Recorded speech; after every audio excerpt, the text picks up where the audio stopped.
This is to certify that Movie Chats has been classified for live streaming.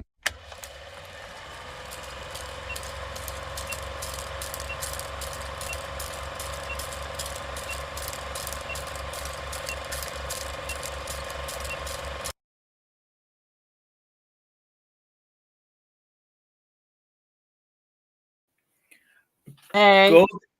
Good evening, ladies and gentlemen. Thank you for joining us on another weekly live stream for Movie Chats. Steve, how's your week been today? We've hardly spoke again this week. We have hardly spoke. This is getting a bit of a trend now, isn't it? It's far too busy for me anymore. It's been all right, mate. Just been busy at work, and then obviously first day off today, so went for a wander around town in the snow, which was nice. Yeah. But other than that, good. What have you been up to wearing that explicit t-shirt? Jeez, isn't it? See, that's what happens when I look on Vinted or eBay or what's not, as it's happened to be this week. Right, so who've we got in this so far? So we've got Sharon, evening Sharon, Lindsay and Alvin. Thank you for joining us again. AJ's in, Gareth's in, Chris is in. Great news this week, Chris. Yeah, well done, mate. I'll get me oldest to have a look at the trainers that you've just put your video out for, because she's a 5 and 6, so she's probably gonna have a couple of pairs off you. Richard's in, evening Rich. Keith's in, evening Keith. Yeah, it's just been a bit manic after being in Glasgow last week and stuff. It's just been non-stop, and with the weather being how it is today, it's been a bit busy and work, and yeah, it's just nightmare. So I've come here for a rest, so you're doing all the work. Yeah, right. I've got a banging headache. I've had one all day. I woke up this morning and Leo's ran down the stairs going, "Christmas, it's snowing, Christmas." I was like, "No, it's fucking not, son.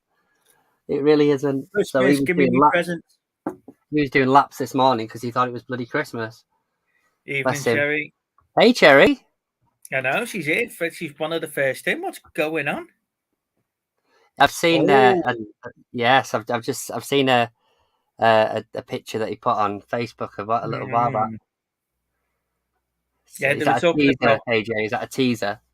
They're talking about John Bethnal coming back for Punisher in the new Daredevil, but Foggy and Karen aren't coming back, though, are they, for new Daredevil? So I don't know what's going on there. Really? That's interesting.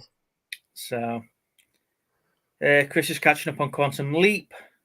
No, I don't know. I never got back it. I never got into it. What after that first 2 episodes, I never went back to watch it. I do need to watch it. I've been watching AJ's sort of reviews of it, and yeah, I don't know. But however, I still haven't watched any of The Last of Us either, and that finishes this week, doesn't it? The last episode's this week. I was in a position where I wanted to wait until the end of them anyway, really, before I. So I'd rather binge watch them than watch them an episode a week. But I haven't played any of the games because it's a PS. Oh, man, they're amazing. Exclusive, isn't it? So I haven't played any of the games. It's amazing. Yeah. So yeah, we'll talk about them soon. Probably next week. Yeah, we'll talk about that. Right, just while we've got 17 people in, we have got the meetup on the 25th of March in Chester.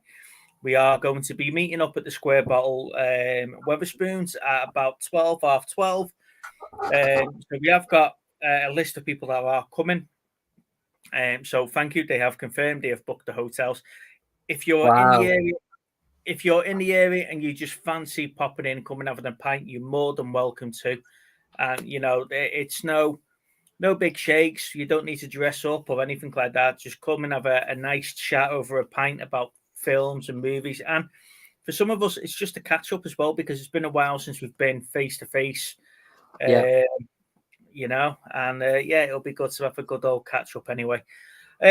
Stevie, shall we move on to the Homework movie?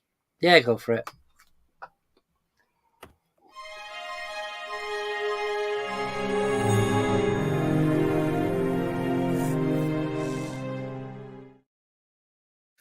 Right. So 2 weeks ago, we spun the wheel and we ended up with Arachnophobia. Now, last week we didn't spin the wheel because we never reviewed this. Now, you've had 2 weeks, Steve. Have you watched it? No. Let's move on to featured actor, shall we? You haven't watched it either? No, of course I've watched it. I've seen this a long, long time ago. I've not been able to. Of course I've watched it. I've had 2 weeks to watch it, Steve. I can't miss last week's show and not do the homework for this. Well, tell me about it then. So basically, it's your typical, we've gone to a place that we shouldn't have been. He's been bitten by a spider. The spider comes back from Venezuela in the bloke's coffin. It has a little bit of a smoochy woochy with a house spider in the America. And next thing you know, the village is flooded with these hybrid spiders. Now, I'm not really a spider person, and I'm not really a horror person, you know. I did quite like how this was.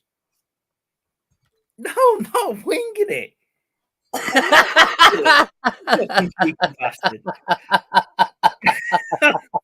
I quite like the way it was done. You know, it wasn't over the top, and it was done, you know, where it's still giving you a couple of jump scares every now and then. But yeah, I'm not, like I say, I'm not a big spider fan. I don't like spiders. Well, this is the thing, you see. So I watched it a long time ago, but then I've been with Lou for many years now, and she doesn't like spiders. So it's not a film that we would actively go for to watch over again. You know, I'm not too fussed with it, but it's I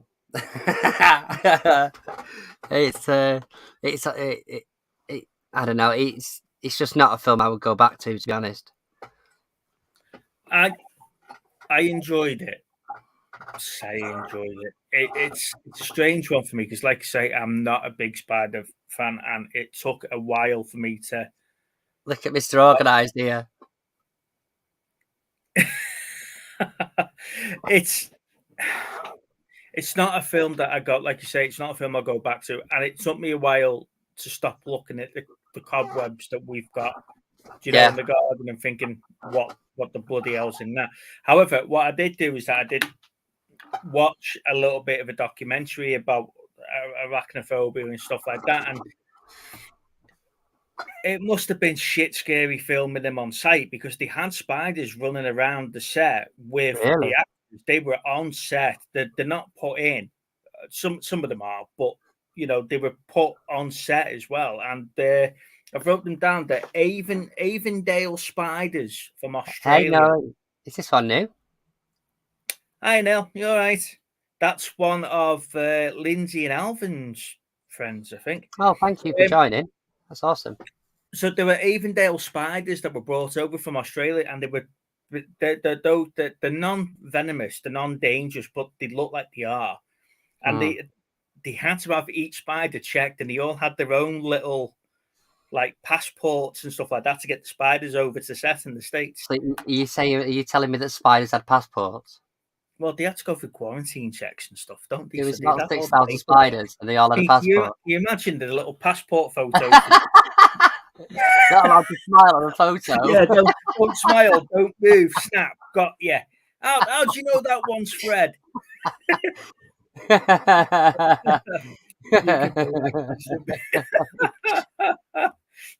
Oh, bloody hell. Yeah. Oh, God. Yeah.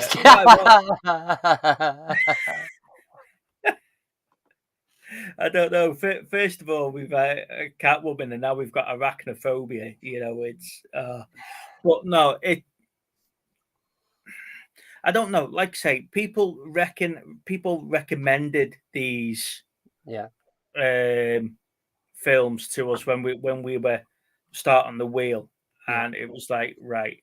And I can see why they recommended it. Like I say, I am not a fan of horror and stuff like that. Now, ladies and gents, I know I never advertised this, and this was the last minute thing. So I'd just like to welcome on our guests for this evening. Evening. Hey.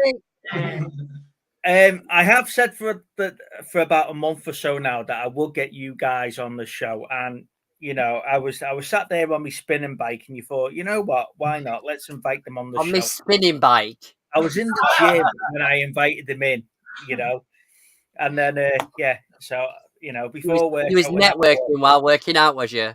Yeah.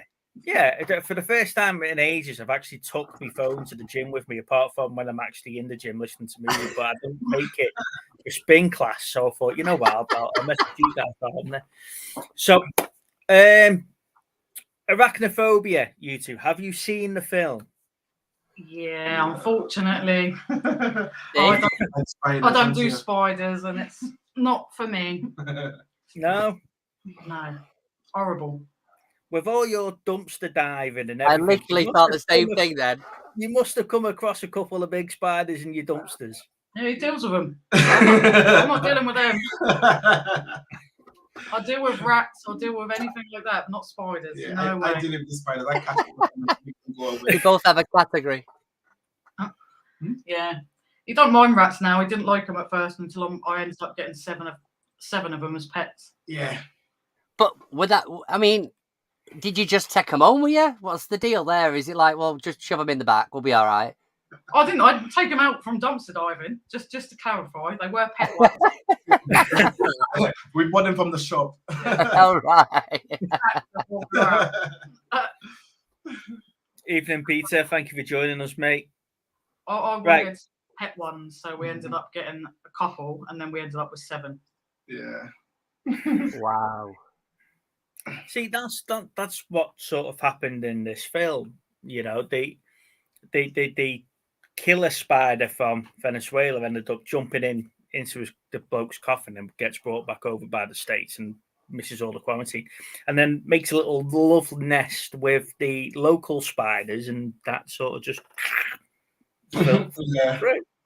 So now I don't know if you caught that bit there that the spiders were actually flown in from Australia to do that, and and some of the actors were scared the spiders, and there were live spiders on set as well. So some of those scenes were filmed with where you see them walking in the walls behind them and stuff like that. They were actually being filmed there, and a couple of the sets, they never actually told the actors that's what they were doing.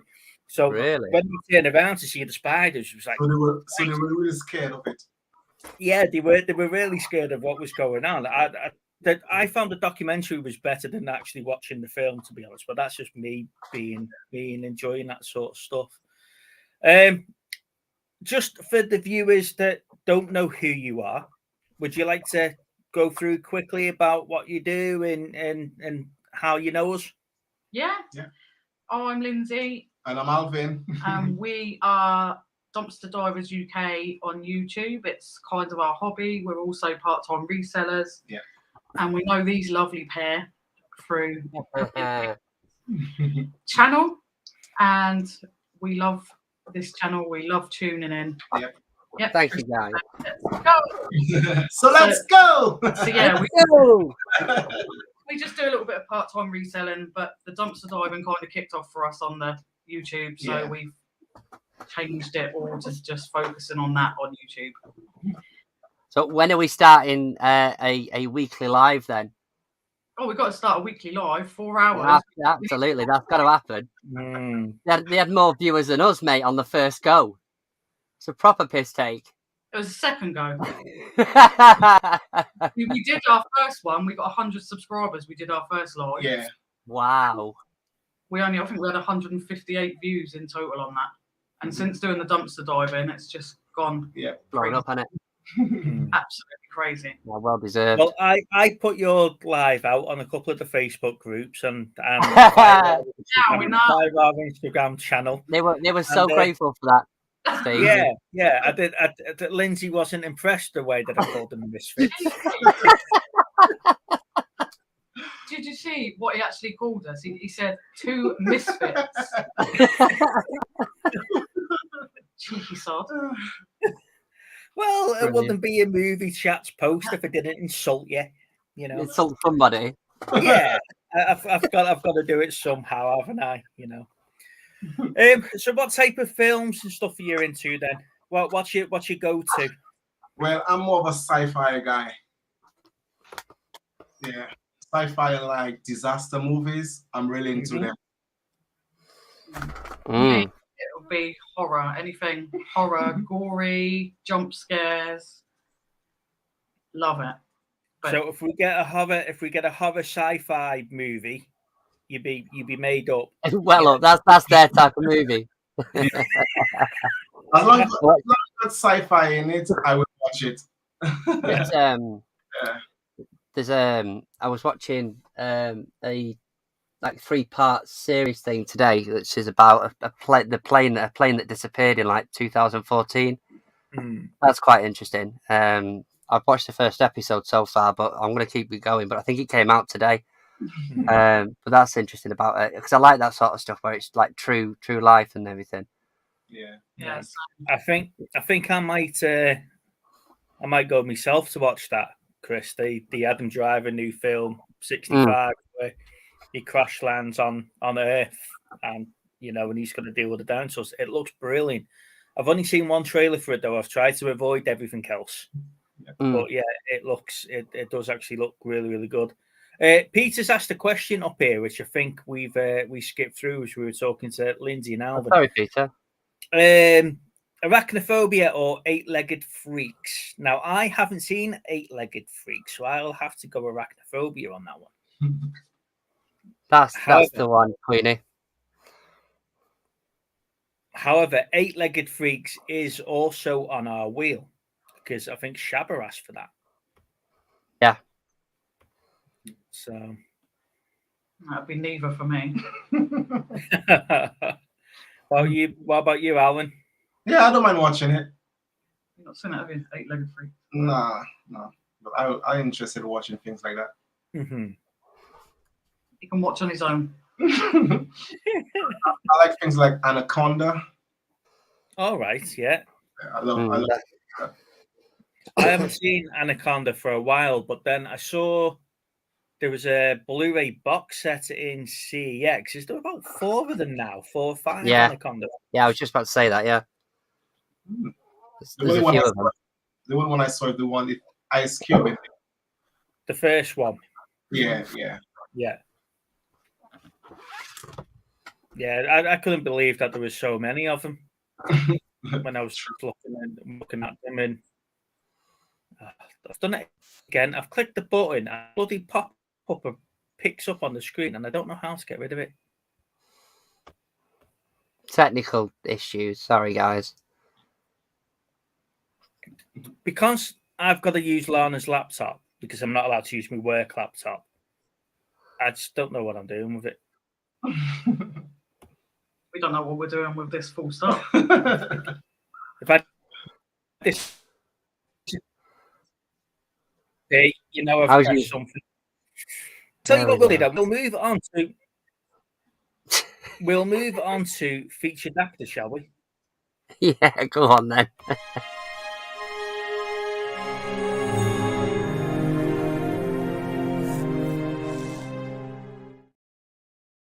Right. So this week's featured actor is Christian Slater. Christ, I couldn't remember which Christian we were watching then for a second. Christian Slater. I'm going to jump straight to Lindsay and Alvin because they did something special for us today, because they did come up and say that they've not seen many Christian Slater films. However, they did sort of cram one in the hour and a half they had before the show. So they had something to talk about. So which one did you go with? Oh, you know what? The title of it has just completely lost me. Let me find it. Something The Wicked. The Way of the Wicked. The Way of the Wicked, yeah. And it was not bad, to be honest. He's not really in it much. Yeah. He plays the priest in it. Yeah. And it's kind of about this kid that it's like he's got special powers. We won't do no spoilers in case no one's watched it yet, but the kid, he comes across like he's got special powers, and there's like a little twist at the end of the movie. And yeah, he's the priest that's really suspicious of this young lad. So we just crammed that in before we came on. Just to say we just put in. so you had something to talk to us about. Yeah. Now, with all the Christian Slater films that he's done, you've picked one I've not seen. So there we go. I'll have to make a note of that. The Way of the Wicked. I know he's in Willow from when I was a kid, but I don't remember. Yeah, but I don't. I think I vaguely remember his actual thing on that because I've not seen that film for years. Yeah, same. That's what I said. I know the movie Willow, but I don't remember him. Well, it's like he said he was in Austin Powers. No, I don't And remember. yeah, he was in Austin Powers, and I can't picture what he was in it. You sure he just wasn't one of the many bad guys that was sat around? He probably was. He probably was. That's the thing. But looking at his his bio of films, there's loads. There's absolutely loads, but I've seen very little of them. Mm-hmm. No. I mean, there's like Heathers. Heathers is one. I've had that for ages. I've not seen it yet. Very Bad Things I've got. I haven't watched that yet. Yeah. He's a well-known. Oh, and True Romance. Yeah, I've got True Romance as well. So there you go. Peter's just saying Very Bad Things is awful. Mm. There you go. True Romance. I remember him in Austin Powers. I think he played himself. Hey Neil, that makes sense. Austin Powers. Slater was on the Sherbet part. I can't remember Austin Powers, to be fair. Right, here's a question for you, Lindsay and Alvin. Queenie Conquest Elaine is asking Michael or Jason. So I think that's Michael Myers or Jason. Michael Myers. Yeah, hands down. Okay, there we go. Let's have a look. What else is other people saying here? He's done a lot since the late 80s. Yeah, he's in Star Trek 6. He was in Star Trek 6. He was the yeoman that brought Sulu his cup of coffee. I'll tell you what, that must have been a big part for him. When Praxis blew up, he only had 2 lines. Captain, there's an emergency communication for you. Okay, and that was it. Then he was gone. that was his role in Star Trek 6. He was only in it really to introduce Sulu as the captain of the Excelsior. Bloody hell. Yeah. Right. So, Steve, would you like to go through your top 5? I take it Lindsay and Alvin won't really have much of a top 5. Yeah, it won't take me too long. Broken Arrow. Yeah. That was him and John Travolta, wasn't it? The fighter pilots. Yeah. Robin Hood. Prince of Thieves. Yeah. Yeah. There you go. Is that it? Yeah. Is that all you've got? Yeah. Because they're the only ones that I can genuinely remember him in, and the ones that I haven't seen that I've got, the ones that I've got, I haven't seen him yet. Mm-hmm. It's Interview with the Vampire was another one, but it was a small role. Yeah. So it's now I wanted to talk about Interview with the Vampire because this is something that I didn't know until I started doing the research on Christian Slater. He actually donated his wages, the $250,000 he got for playing Daniel Morrow in Interview with the Vampire, to 2 charities that River Phoenix used to support, because River Phoenix was meant to be getting that role, but he died just before they started filming in 1993. So any of the wages that he got for Interview with the Vampire, he actually donated it to those charities because that's what River Phoenix would have done. So wow, that's cool. Nice touch, yeah. Yeah, absolutely. I've gone with mentions. I've gone Robin Hood, Prince of Thieves, but I think that was a good film. You know, obviously Kevin Costner in the Anything I Do It For You was number 1 for, was it 19 weeks or something stupid? You've then got Hollow Man 2 and Wind Talkers. Now, I love Wind Talkers. I think that's a really good Nicolas Cage. That's the one about the Navajo Indians doing the code breaking during World War II. Yeah. Absolutely brilliant. Definitely worth watching if you've not seen Wind Talkers. I've got Young Guns 2. I've got Hard Rain. Now it's a great film with Morgan Freeman. I've got Broken Arrow, obviously, Interview with a Vampire, and True Romance. Can you remember him in what was it? I forget now. I was going on about there's Austin Powers, and there was another one that he was in. I just don't remember that's the problem. I know him. Of course, I know who he is, but I just never got around to watching half his movies. Yeah. See, I've never seen Legend of Billie Jean. Yeah, again, that's another one I've got. I've not seen that. I've never seen Name the Rose. That's the Sean Connery one, isn't it? Yeah. Yeah. He was a big Star Trek fan, Neil. That's why there's a couple of people that have done that.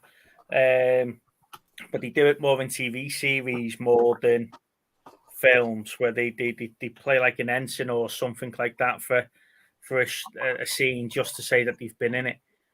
But yeah, he only had like one line in the whole film. Yeah. But the interesting thing is that he never come back to do the role when they had the episode of Voyager when they reenacted that. Somebody else did that role. You never Sorry. That's all right. Sorry, you've got me geeking out over Star Trek now. You see what you've done when you've mentioned Star Trek 6. So out of those films, Steve, out of the two that you've mentioned there, which one would you recommend for Lindsay and Alvin to watch? Oh, well, Robin Hood's a classic, isn't it? Prince of Thieves. I mean, but Broken Arrow is a good action movie, so if you've never seen any of them, I would watch them both. To be fair, they're both really good movies. So, but like I say, sci-fi wise or horror wise, it's none of them. So, so that brings me to my next point. Then, how big is your movie list on the back of our recommendations for you now? A lot, a long list. Every time we add one, every blooming week, it's like, oh, there's something else we've got to watch. Oh, there's something else we've got to try and watch. I don't even know if I've got enough time. I was gonna ask you the question there. Do you have time to watch films and stuff like that? Because at the moment we're sort of struggling to find time to watch movies and stuff like that with work and stuff. So with you guys getting into your YouTube in a big way and stuff like that, are you in that same boat? Yeah, we have days where we don't have time, obviously trying to get in family and different stuff during the day as well. Trying to squeeze stuff in. So normally ours is late at night. We chill out and watch a movie before bed, and that's about it, really. Yeah. Saying that, I'm saying that I'm struggling finding time. I've started watching Supernatural again because it's on ITVX. So the full lot. So I've started watching season 1 again of Supernatural, and I'm just binge watching that. But I keep saying to Steve, I don't have time to watch movies. But then when you realise that you've watched 4 episodes of a TV series where you could have quite easily got a film in.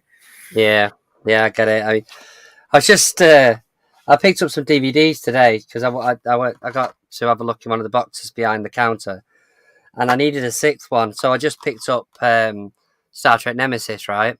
Mm-hmm. And I'm just looking through it now, and I was like, there's quite a few bits in there. I'll have a look. And I've got like a load of little offers and stuff like that. And then I've got Professor Indiana Jones. So I think that's been put in the wrong DVD case, isn't it? I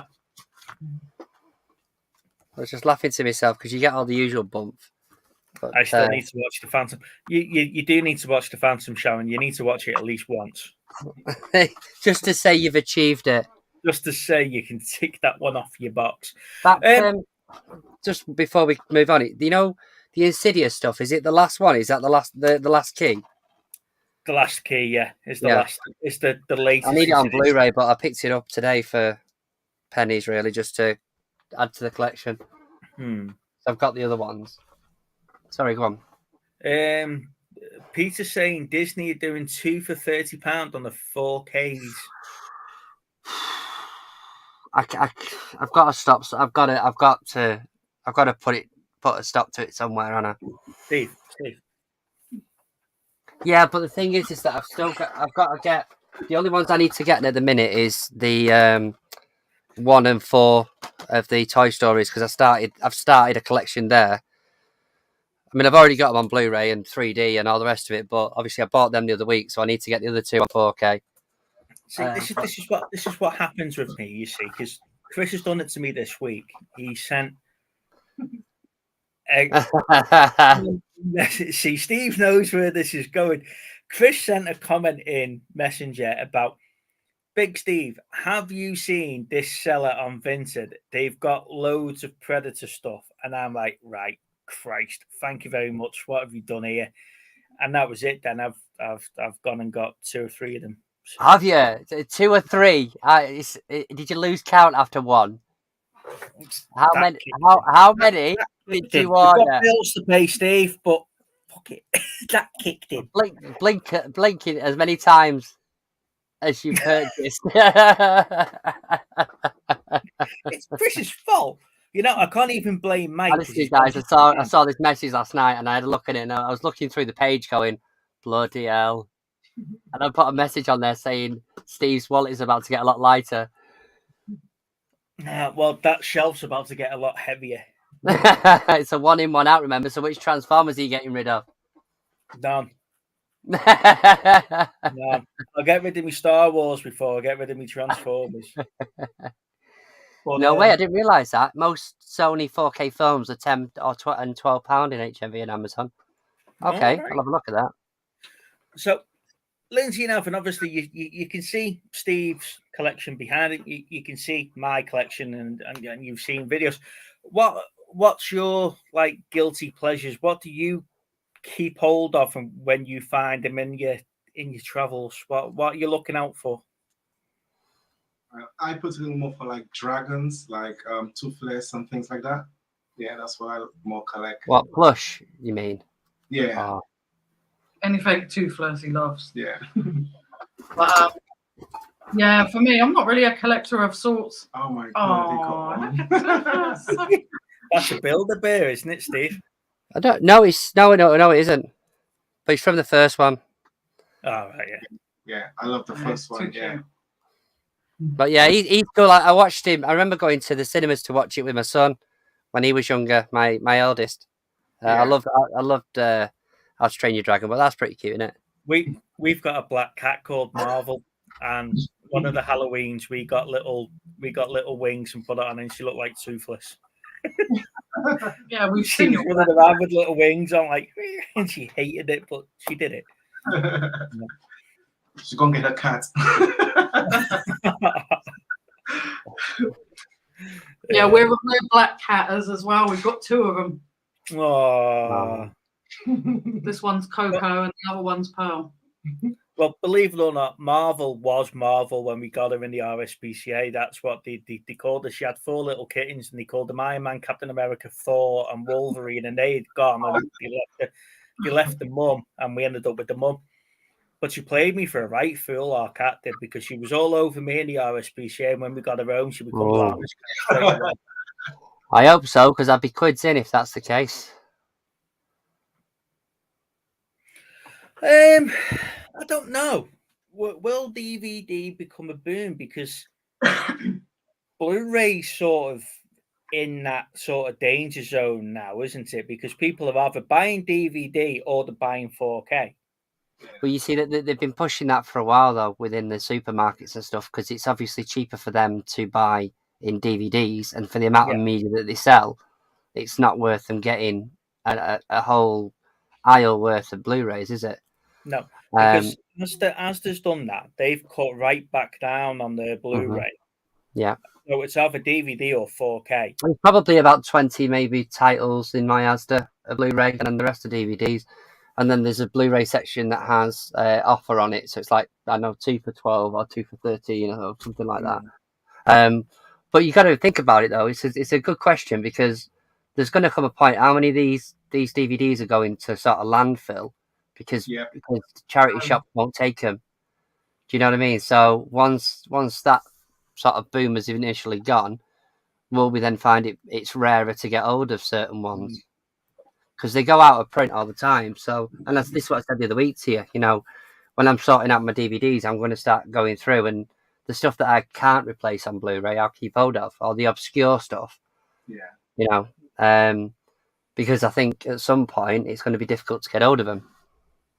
Yeah, we get in dumpsters that you're like you can be up to like thigh deep in just DVDs in the charity shops. Like, this is a good point, Pete. But the thing is that they're never going to be able to put everything out there. That's the thing. You know, there's loads of things that are not on streaming. Absolutely loads. Here's a question for you, Stan, because Pete's saying physical media, and I've had conversations with Peter in the past regarding the new Xbox, for example. The new Series X is the £600 one doesn't come with a player. It's digital only. The PS5's the same. One of the bigger PS5's the same, isn't it? It doesn't come with a disc. Yeah. They're what the majority of people are going to be using for Blu-ray players or 4K players. 4K players, yeah. Or they have done for the last like 3 or 4 years. Do you think we're going to see a big kick back in of those black boxes under your telly, your Blu-ray players, your 4K players, without being game consoles? Yeah. Do you think that's why companies like Sony and Microsoft have done that? Removed them from the game console, so you're going to have to buy the game. Well, they've never been a fan of pre-owned games, though, have they? That's the main thing. They've never been a fan of people not putting the money back into the companies themselves. Yeah. So, sort of, especially the games. It's not. I don't suppose it's the physical media side of it that they're bothered about. It's just the control over the games. So, with them sort of things, that's their way of saying, well, you can now download 78 gigs worth of a game. But a company like Sony that have got the PlayStation 5 and now a Blu-ray stroke 4K player, you're going to have to buy both. Yeah. No. Yeah, I know what you're saying, and the thing is that I would much rather have a 4K player than I would have a 4K player on a games console, because for one major reason for me is I would like to preserve the life of the games console and it not be used as just a 4K player constantly. Well, my consoles are media center, our telly, and everything's played through it. That's on 9-10 hours a day. Yeah. Apart from when I'm upstairs and I've got the Chromecast, that I use that. But when we've got the downstairs telly, everything goes through the Xbox. Yeah. What's this? Possibly because Netflix and Amazon charge to watch all the. And this is the thing with it's Netflix isn't obviously the same format, but with Amazon, I've said it many times. It annoys me so much with Amazon because you find something and you find that either one series is free, or it's on there but you've got to buy it. It really annoys me. Plus, as I said to you before, going back to the conversations around political correctness and everything like that, and the way that society's going, I'd rather have a physical copy of something that's not been messed about with. So the Chromecast is quite good for me because it obviously picks up the cookies of what I've been watching on Fbox and stuff like that, and on YouTube, and it finds series similar to what I'm watching and recommends it on free sites on my thingy. Yeah. So there is is it Pulse or Pulsar? One of these free to watch websites. And the Chromecast brought it up. I was watching RoboCop, the directive, whatever they were called, orders. And they did the 4 mini-series that they did after RoboCop 3. They were free to watch on the site that the Chromecast recommended for me. Well, they've just released them on Blue. They've just released they are this month. They're releasing the RoboCop TV series on Blu-ray for the first time that I've known. I know AJ got it from a different country, I think originally, but for the UK market, it's coming out like this month. So that'd be interesting, as I haven't seen them in a long time. Yeah, sorry, going back to that one. I can imagine physical media in general coming back should streaming services start editing and interfering with certain films, and that's what I was getting on about. Hey, Bills and Moon. What's that? It's the same as hi-fi. You cannot buy hi-fis now unless you go to a specialist shop and it's very expensive stuff. Yeah, I bet. So do you guys find physical media in your dumpsters often? All the All time. the time. That's the main thing we'll find is DVDs, Blu-rays, books, CDs. It's everywhere. You could literally go out any night and find that sort of stuff. If you were just out looking for that, you could bring it home every night. And vinyl records. Yeah, and vinyls as well. A lot of the charity shops. Wow, really? We just don't know what we're doing with vinyls. So, to be fair, we had a go at vinyl. We bought loads of the stuff, thinking, and I think it's more Brun Reseller's fault. You know, it's John's fault. You know, he's shown us how good everything was worth and everything like that. And we went and got a load in the charity shop because they were getting rid of a lot, and we just didn't know what we were doing with it when we got it back. All different versions of print and print numbers and what quality everything. We were just lost with it, so we just got someone to come around and take it off our hands. But really? as you can see, I'm easily led. You know, definitely sometimes. Easily led. Because we were talking to our local Salvation Army manager, and what she was saying is that they're not allowed to put any 18s on the shelves in Salvation Army. Yeah, some of them are fine with it, some of them not. They just go straight to the bin. They're not allowed to do anything with them. I was like, why don't you just scan them and take them to CEX and get 10p for them? It's better than binning them. You know. Hey, Shabba. No.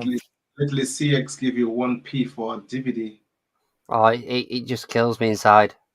Absolutely kills me inside when I scan it. It's like 1p, and I'm like, right, yeah, thanks. Yeah, but 1p is better than bidding it, especially if you're a charity. Yeah. If you're not going to list it and you're not going to get your pound or your 10 for a pound or whatever of it, and you're not going to do anything with it, at least take it to CEX and get something for the store. Yeah. Some of these bigger shops, they could use these apps. Like we've been using Ziffit. You get more for DVDs on there than you will at CEX. Well, I had that rant the other week because that's what they were saying to me. Ironically, the charity shop that I was ranting about, I've actually had some really good deals out of them recently. But they were in the same boat. They were literally scanning books, DVDs, all of them. And if they were getting over 40p for it, then it was going to Ziffit. And anything they couldn't get 40p for were going on the shelf. And it was like, so basically what you're doing is you're wanting to sell the crap to us, but anything else that's worth anything, they're selling to Ziffit. Yeah, I think it's only viable if they're going to just put it in the bin. Like, for us, Ziffit's ideal for us because we get so many DVDs. We've got so many to deal with. We're in a one-bedroom flat, so we need to get rid of them somehow. And most charity shops won't take them. I'll send you little Steve's address. He's got a whole lot. They've already got it. I sent it out to everyone in case. Then the week after I'd said it, I went back to the charity shop and they had a load of books outside that were manager books, and the wife likes to try and read them. I say read them. We've still got hundreds that she hasn't read. Anyway, they were outside the shop, and I'd said to the woman, I was like, what are you doing with these? She was like, oh, they've just been dumped there, so whatever's outside is free, you can have it. And I took the whole lot of them, but when I got home, I thought I will scan it in and just see. And it was about 50 quid's worth of books to them. And I got the whole lot for free, and I was like, I could have made an absolute fortune out of that for doing absolutely nothing. It's mental. That's what we like to hear, get it for free. Well, this is it, but the thing is they would charge, six books for 2 quid. They usually charge, so they would have got a good 15 quid out of me, something like that. 14 quid. But I scanned them through because they're all black belt and marketing management and all sorts of good stuff. You know, I'll reference books and everything. But I'm just reading. You can see how long it's been since I've been in the banners on this, because I'm just reading all the little banners that little Steve must have put up on previous shows, thinking I wouldn't have noticed. Sorry, I just giggling to myself. But no, the physical reading movies is put there. It's about the space saving over physical media and convenience of streaming, and to an extent, I do agree with him, because I look at my Blu-rays and I'm not like Steve. I don't keep them. If I don't like the film and I'm never going to watch it, it's gone. You know, I am literally one in, one out. It's, you know, I have to. But a lot of the stuff that I was going to pick off my shelf to watch are now on Netflix, or they're on Fbox. You know, I can find them that way. So I'm thinking, is it worth keeping the physical copies? And I don't keep the sleeves either. I get rid of the sleeves because they. Hey, Junie. Yeah, but you don't. I mean, that's the problem. Is that it looks like there's a hell of a lot on these streaming sites, but you've got to be subscribed to a multitude of streaming sites to be able to access the stuff that you actually want. It's not like I can say, right, well, I'm signed up to Netflix, so everything I need is on there. It's not. Do you know what I mean? And because of the licenses, it's on and off every so often. What might be free this week on Amazon might not be free next week. Yeah, true. It'll still be on there, but it'll be, I don't know, $7.99 or whatever. That's the difference. Is that yes, it's convenience, but it's also timing. You know, if you go on there and you Prison Breaks and you want to watch Prison Break and Prison Break is free, then great. But next week it might be taken off Netflix, put on Amazon.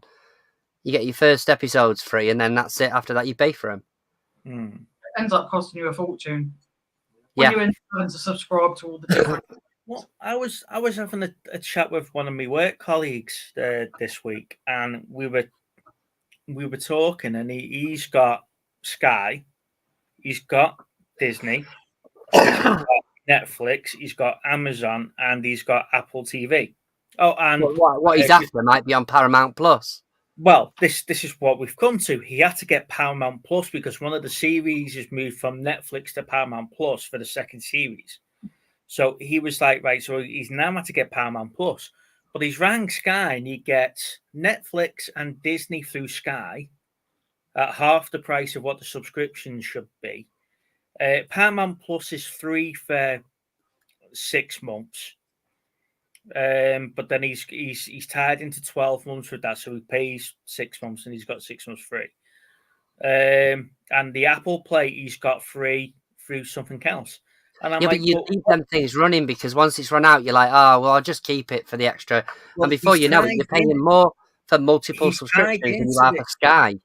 He's tied into the Paramount Plus, and he's tied into Apple TV for 12 months, regardless of the free package that he's got. He's tied, so he gets a certain amount of time for free, but then he's got to pay for the rest of it. And I'm like, I'd hate to see your monthly direct debit bill for TV subscriptions when it comes out. But I think a couple of years ago, my Sky, because I had 2 Sky accounts, I had our Sky account and I had the account for the girls at the mum's address, and that was costing me £110 per account. So that was £220 3 or 4 years ago when I stopped paying for them. Yeah, but the thing is it's like, just one quick thing on this. Neil said about this, I should rip them all to a hard drive. I have an external network hard drive, which I was using for some good years, with a lot of stuff on there. But then it stopped. There was the software, they decided they weren't supporting it anymore, so I couldn't watch it on my tablet. So it's literally just connected to the TV at the minute. So I've actually had to go out and spend another £200 on another hard drive to transfer it all across so that I can watch them on my devices, because it was only working on my TV. So that's that one. But again, I've had that before, where I bought a Toshiba and it could happen to any of them, to be fair. But I bought a Toshiba external hard drive, network drive, and I must have been 500. No, it wasn't. It was a terabyte's worth of stuff onto it, and then the next day it died, and I literally lost it all. So I transferred it across and deleted it. Peter's saying here, Paramount Plus is free with Sky if you've got Sky Cinema.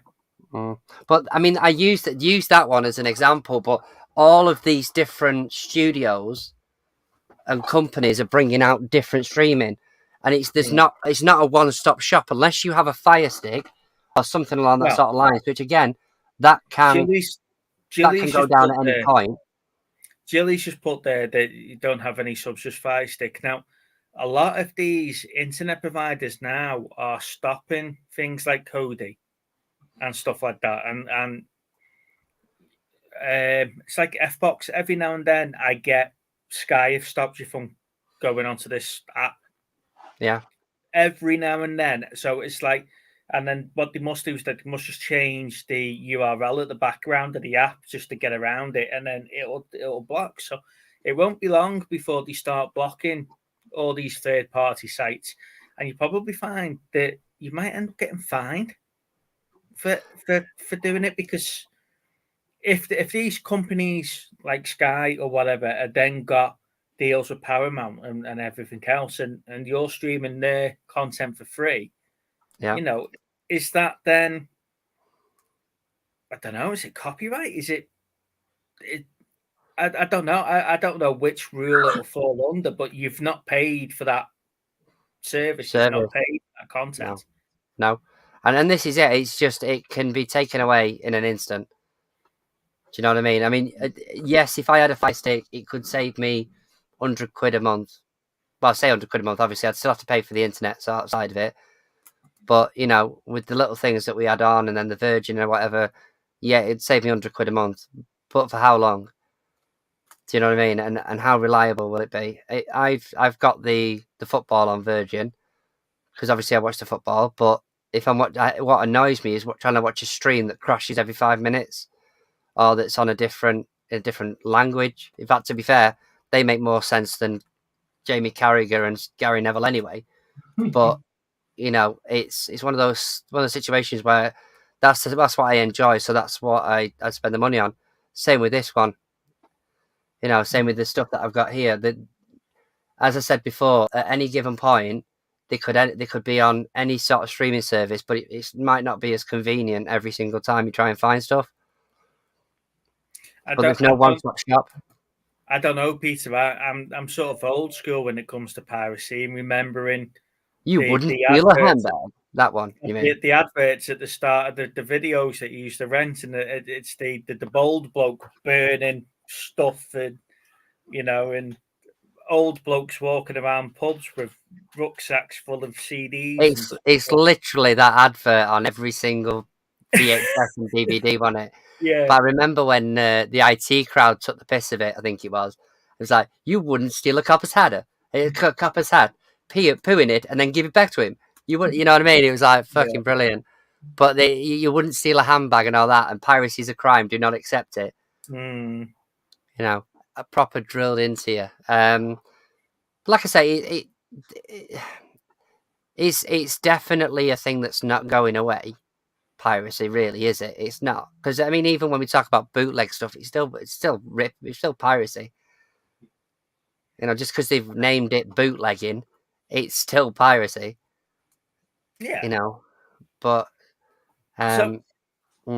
just to bring our guests into the chat there, are you tempted by what you find to keep? Have you got your own little stash of Blu-rays and DVDs that you keep, the ones that you find? Or there's some that we keep. Like, there's some that we might have wanted, and we, like, when we're going through and we're like, oh yeah, we'll just keep that one for ourselves. But the majority of it is just the usual rubbish. It's the usual Bridget Jones's Diary, and it's just the usual films that you get all the time. They're on the telly like every weekend kind of thing. Like Friends, Sex and the City. Yeah, Friends, Sex and the City. Okay, so what have you found? What's your best box set you've found? It was the Batman animated TV series. It was on Blu-ray, and it was the set and the case. The case that we had must have been really, really good, because when I put it on eBay, the guy kept contacting us and asking if we could swap cases. Was it this one? No. Yes. Yes. No, you found that in a. Wow. Yep, we did. And we sold it, and it went off to. None of the CDs had any scratch on them. It was perfectly fine. Perfect condition. We sold it on eBay GSP, and it went abroad. And we were doing this the other night. I can't remember for the life of me where it went now. It might have been the Netherlands, but it went off on GSP, and I think we got about 40 quid for it. Yeah. No That's way. not bad at all. Yeah. That's probably the best. See, little Steve's got a bit of a bugbear about cases, right? Because he doesn't like the plastic ones for like the TV series and stuff. Now I like them, and I'm contemplating taking my Star Wars box back into CEX and trading it in and getting the other version of it, the plastic box, not the cardboard slidey things. No, it's not that. It's not that. It's these things. Yeah, they're the ones I hate them because there's about 30 odd different. It just annoys me. I'd rather have it separated into these sort of things. Do you know what I mean? So yes, there is a few in there, but they're separated. Mm-hmm. It's easier to get through. I don't know. See, it's all about space for me. I've took 3 films back because they're in 3 different cases, because they've got one that's in one case with all 3 films in, and it just saves the spaces for me. Yeah, but I wouldn't. What? Yeah, I wouldn't let cases sort of make the decision for me to buy them. That. What I'm trying to say here, that Batman box that you've got, I would have been made up with that regardless of the condition of the case. We're trying to say, but someone like Steve, who was a collector, the case might have been everything to him, and that's why your buyer was trying to swap cases and stuff. Yeah, it's our buyer weren't the one that wanted to swap cases. It was some other guy. He was selling a copy of it. Yeah, I don't know if he must have had like maybe a bootleg copy, because he kept on and on messaging us, oh, can we swap cases? And I was just like, no, we can't swap cases. Like, which is realised we've got loads of interest in it quite early on, and we ended up selling it, I think, within about a day for 40 quid. We were like, yeah. What's Jilly saying's ugly here?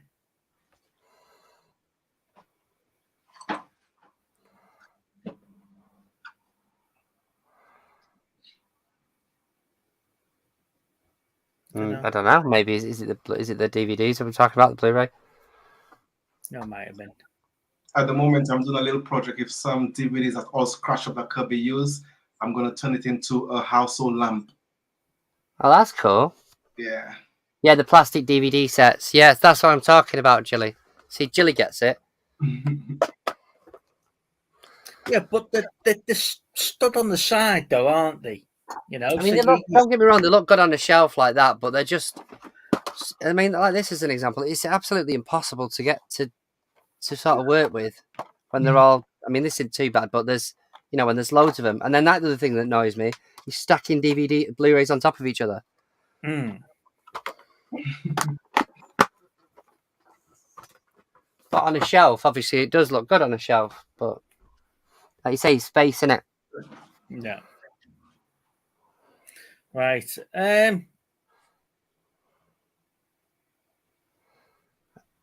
He's having a brain freeze. No, I'm not. I'm just trying to think where we go from here. I know. Let's do that.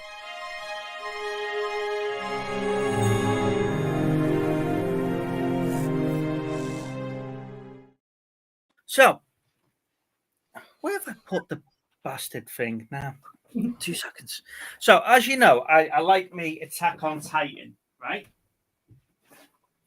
Where have I put it now?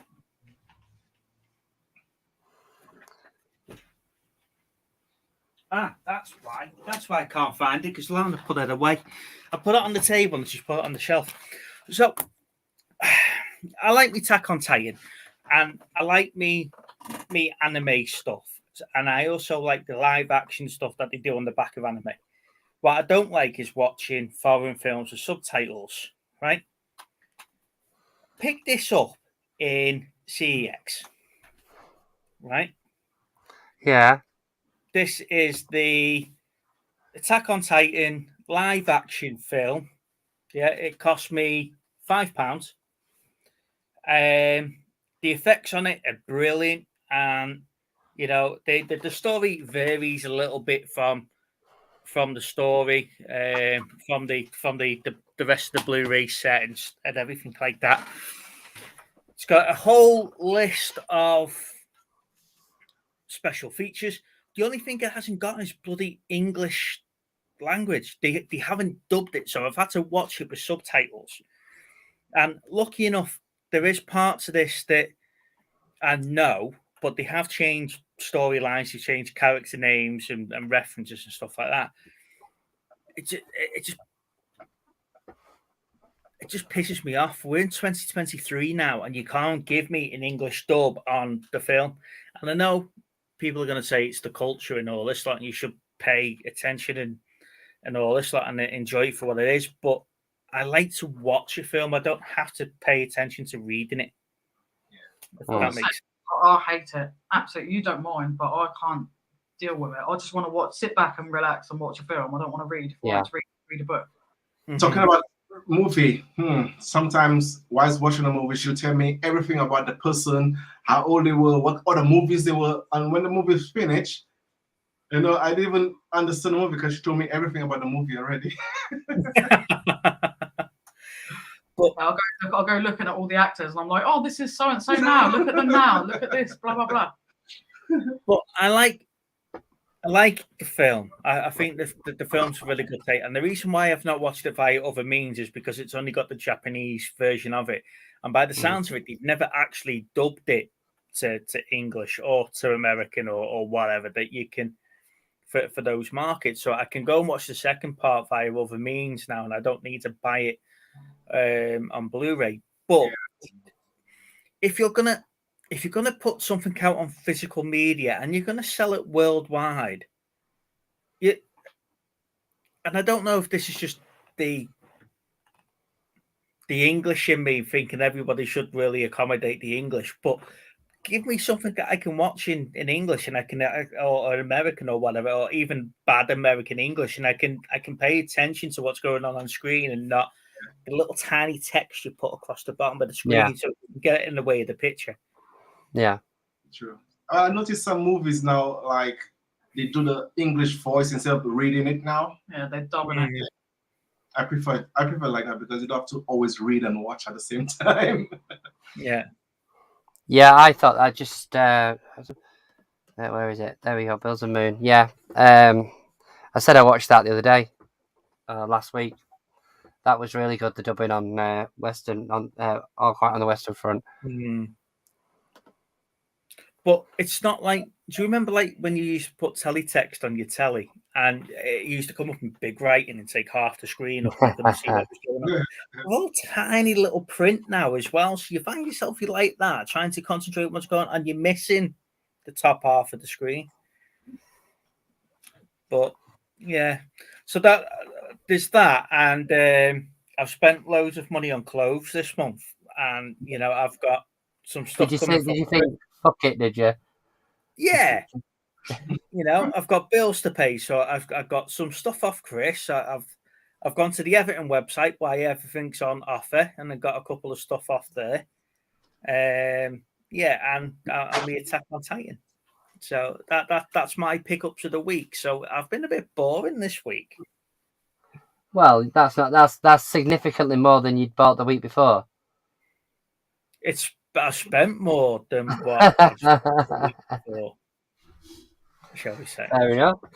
I didn't. No, hang on. The week before that, I put a pickups video out. Did you? Yeah. Are you sure? Yeah, I did. Oh, I thought that was what it was. I also did the room tour as well on the back of it. Oh yeah, yeah. Shows how much attention you pay to our channel. Really, I told you there's only so many times I can watch the Green Lantern video or Halo or Starship Troopers. Do you know what? If you put content out, you might give yourself something else to watch, wouldn't you? Well, this is it. I'm sure we agreed about the pickups being on a video from now on and not during the live. But then obviously you make the rules, so we do what we want. We do what you want.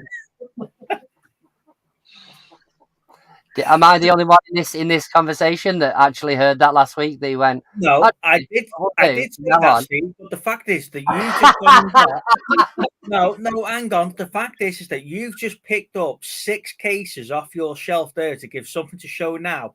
Where's the fucking video? I was saving it later. Don't be giving me this bullshit about picking up your own video and then you not doing it yourself. I don't know.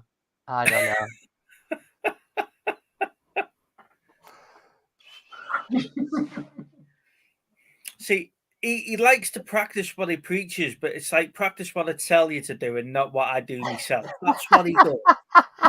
You know. Swear, Jack, Kathy. Yeah, that's true. Oh God. See what he does to me, though, Kathy. See, you blame me for bullying him, and it's not. He triggers me. That's what he does. It's just triggering, are you?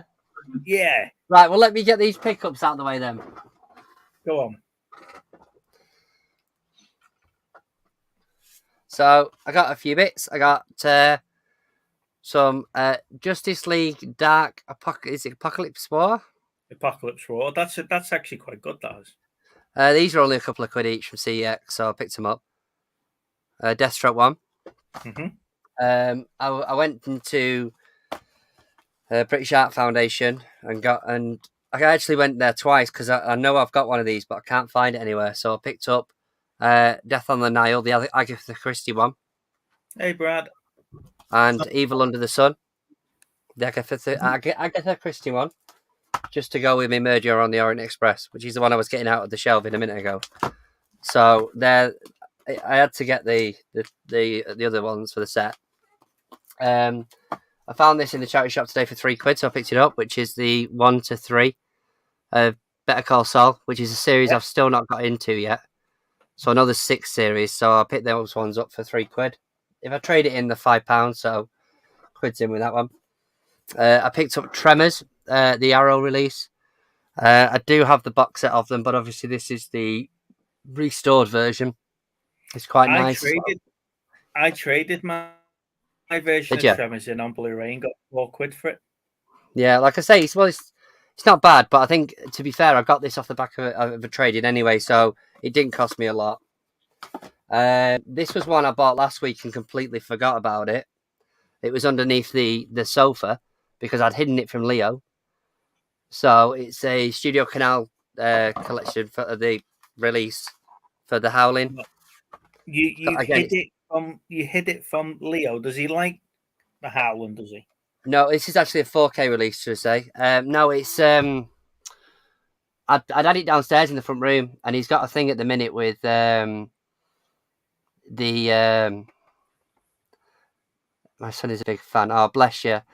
At some point, if that's what you want, yeah, that's not a problem. But yeah, basically, he's got a habit of collecting DVDs at the minute. I don't know where he gets that from. Mm-hmm. But any that I leave in the front room, he decides to put with his collection. So, like, I'd made a mistake and left it on the side. But one of the things he does randomly is he sort of rips things apart. So obviously I didn't want that ripping apart, so I hid it under the sofa. But when I literally went downstairs last week, I could see it the second I walked in the door. I was like, for God's sake. So I picked that one up. And then one I picked up today, which was a trade-in. Because again, when I got the Better Call Saul, I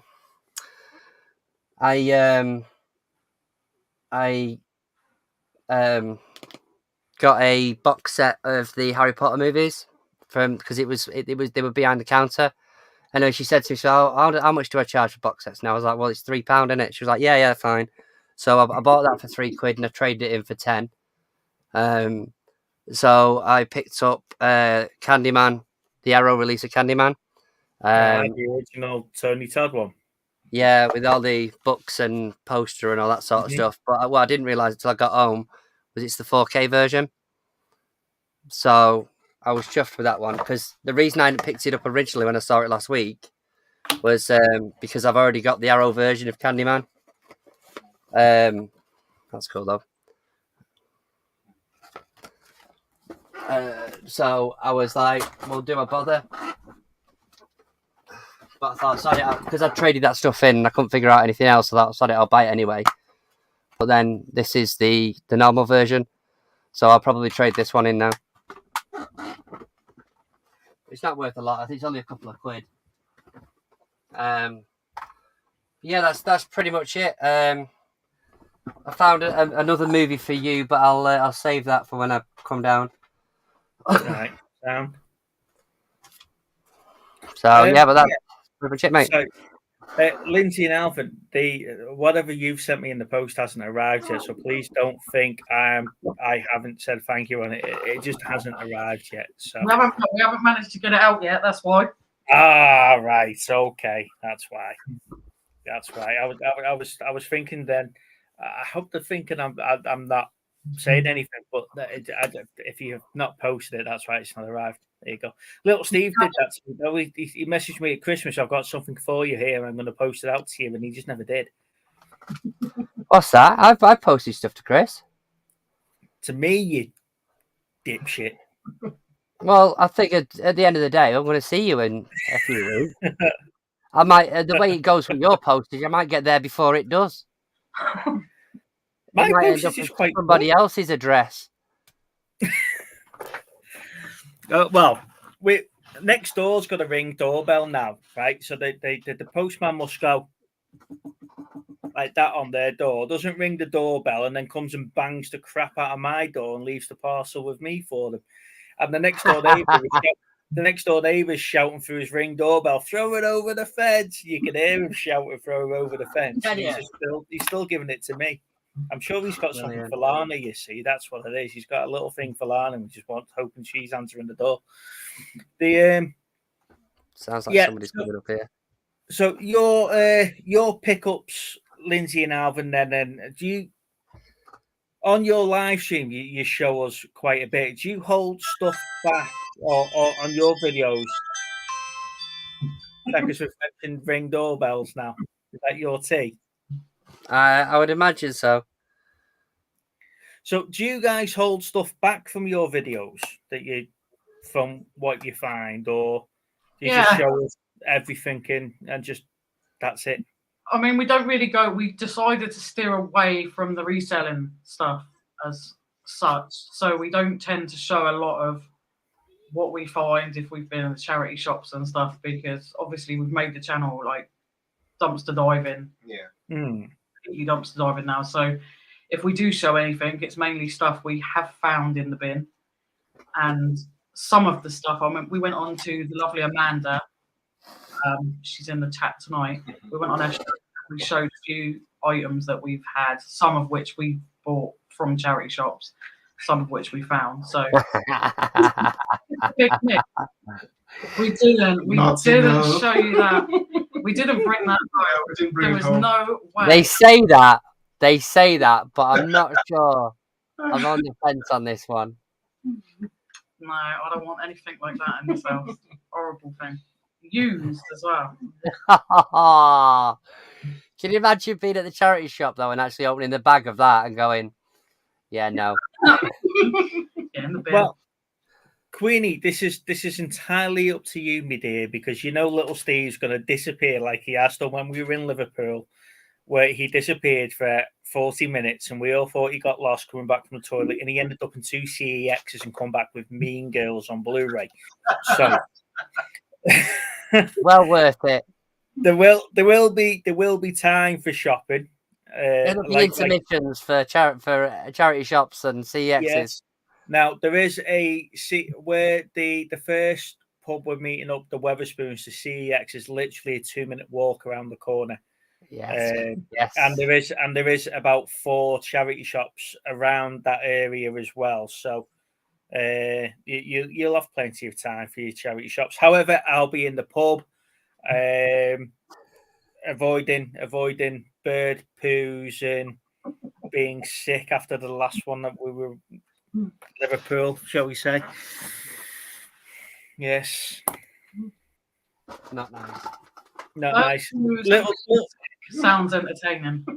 Little Steve was actually sick with that. So we were sat outside the Wetherspoons in Liverpool, and a bird flew over, and it left Queenie a little parcel in a pint, and she drank it anyway. And it was like, ugh.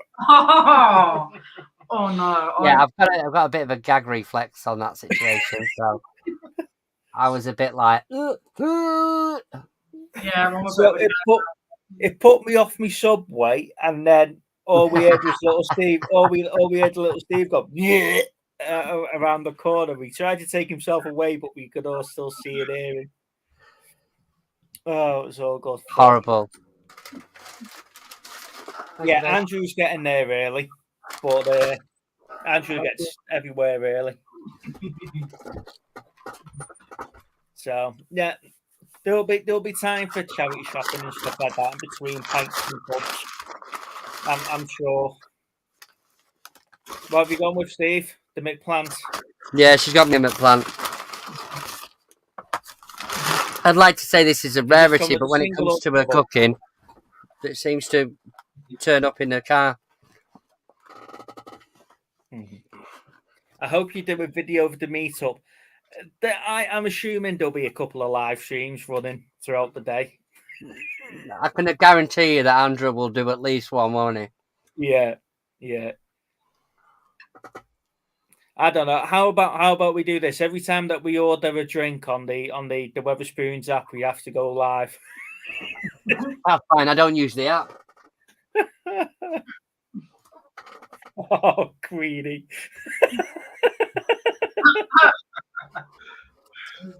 That was horrible. That was absolutely vile. She was a legend for doing it, but it was Do you know what though, Steve? It looked like the sauce that's on your McPlant, that garlic sauce. You're gonna get kicked off in a minute.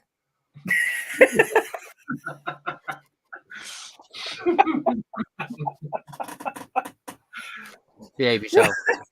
Right, let's put the link into the chat and see if we can bring anyone else on. In the meantime, Lindsay and Alvin, have you got a film you would like to recommend to our viewers as this week's homework movie?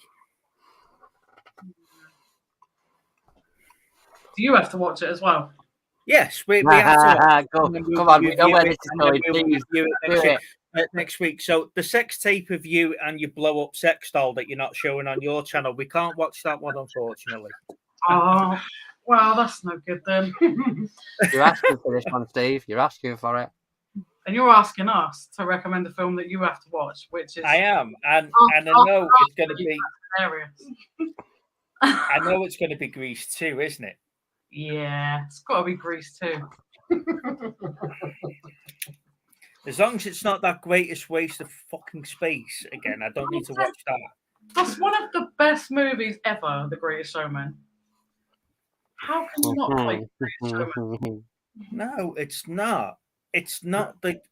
I don't see what people see in the film. I don't like musicals. You've not watched it enough times, Steve. No, I've watched it once, and that's enough. Right? I don't enjoy musicals. Okay, the Rocket Man, where it's right from the off. It's a musical. That just turns me off. I don't mind watching stuff like Little Shop of Horrors and the Blues Brothers, because they're not necessarily. The Blues Brothers are not necessarily a musical. It's got music in it. There's a lot of singing, but it's not necessarily. I just hate things that are start to finish musical. What about Bohemian Rhapsody? I enjoyed that, but because it's not a musical, it's a film with music in it. You know, it's more of a biopic, isn't it? It's not, it's about his life. Where something like what did Chris make us watch? A couple of when we were on, was it Sunshine on Leaf or something? Yeah. The Proclaimers one. That's Sunshine on the Lea, innit? Yeah, that one was just straight off music. That lasted all of about an hour. Sorry, not an hour, about a minute before that went off. You know? Kathy's book, Rocky Horror. Yeah. I'll probably watch Rocky Horror once a decade. Isn't it? Years ago. I've seen it for a long time. See, that's very true. Yeah, see? Brad, no, not Grease 2. Yeah, Brad saying no, not Grease 2. Do it for your country, Steve. Brad used to love Grease 2. He used to have it on all the time. Grease 2, 1 and Grease 2 all the time. Really? Pretending he was Danny Zuko. Oh, I see. So is that going to be his wrestling intro music? Is it Bruce Lightning with the gel back hair and the leather jacket? Is that what he's coming out to? Yeah, 100%. It's got to be done. He's going to look. Was it Juice that when he was with Billy Gunn and he came out in the like that for a bit, wasn't he? Yeah, I know what you mean. I have no idea about wrestling, not anymore. Brad knows everything. I'm clueless these days.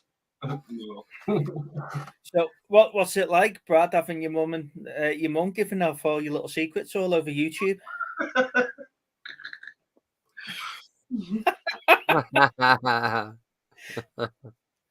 Hey, Uncle Albert.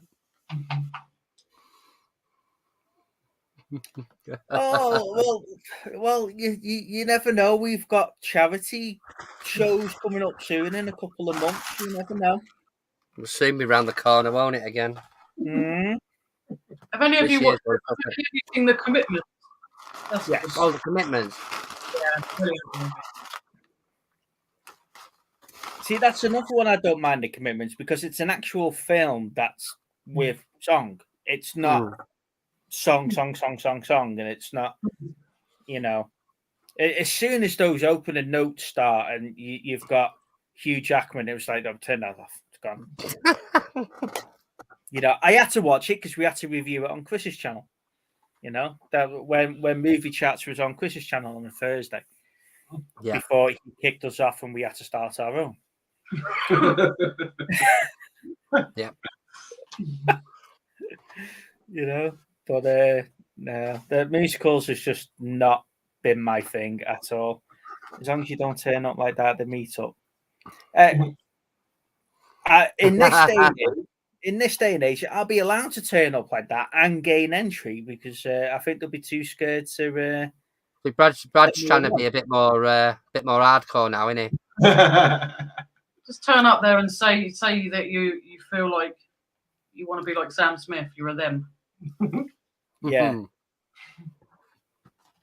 I now identify as a sweet transvestite from Transylvania. That's it. Yeah, done. No, like I say, he's playing the hard man now. Look, I can. He loves all the Scream and Halloween films.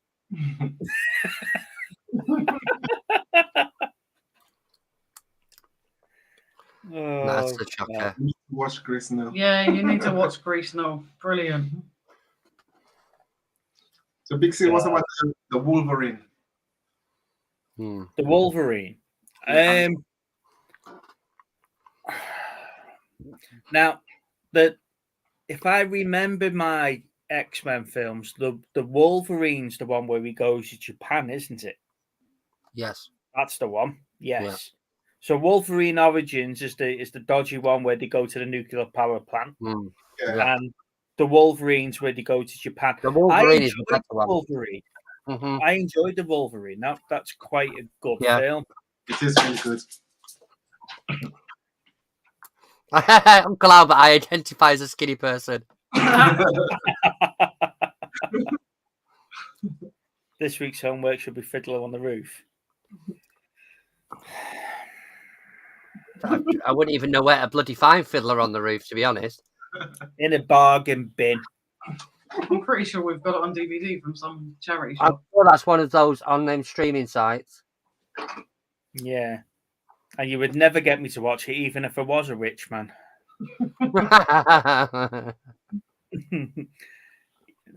Yes, he is. Have you seen Hugh Jackman's training plan for that?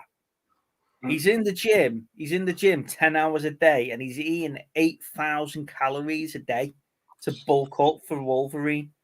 I like the fact that it was sort of a never say never, though, isn't it? But can you imagine eating 8,000 calories a day? A lot. You know, I probably not far off it when I go on a bit of a binge and I'm eating like 10 donuts or whatever. But you know, doing it 10 donuts. I could eat 2 packets of Asda donuts a day. Yeah, that's easy. Bloody hell! Hey, look, you don't get a body like mine by eating healthily, you know. I can polish off a packet of 5 jam donuts from Asda, easy. Yeah, but you can do that watching an episode of something on telly, though, can't you? Because the packet's just there, and you just No, the 5 donuts is acceptable. 10 donuts is a bit much. Well, you have your McPlant, don't you? Right, for your that will do you for your tea, right? I go McDonald's and I get the Grand Big Mac. I then get a double cheeseburger. Don't bear in mind you get your chips and your drink as well. So you get your Grand Big Mac, you get a double cheeseburger to wash it down, and 6 chicken nuggets. That way you've got the best of everything, then, haven't you? You know, you've got your chips, you got your burger, you got your nuggets. Now the kids' way of doing that is by getting the kids' way of doing that is getting the chicken nugget Happy Meal, a plain double cheeseburger, and then you've got the best of everything. So when you add up your calories or something like that, those Grand Big Macs are probably 1,000 calories just in the burger. So 8,000 calories is not a lot. But doing it daily, I don't know what effect that would have on your body to do it daily. I think there's definitely a film out there about that.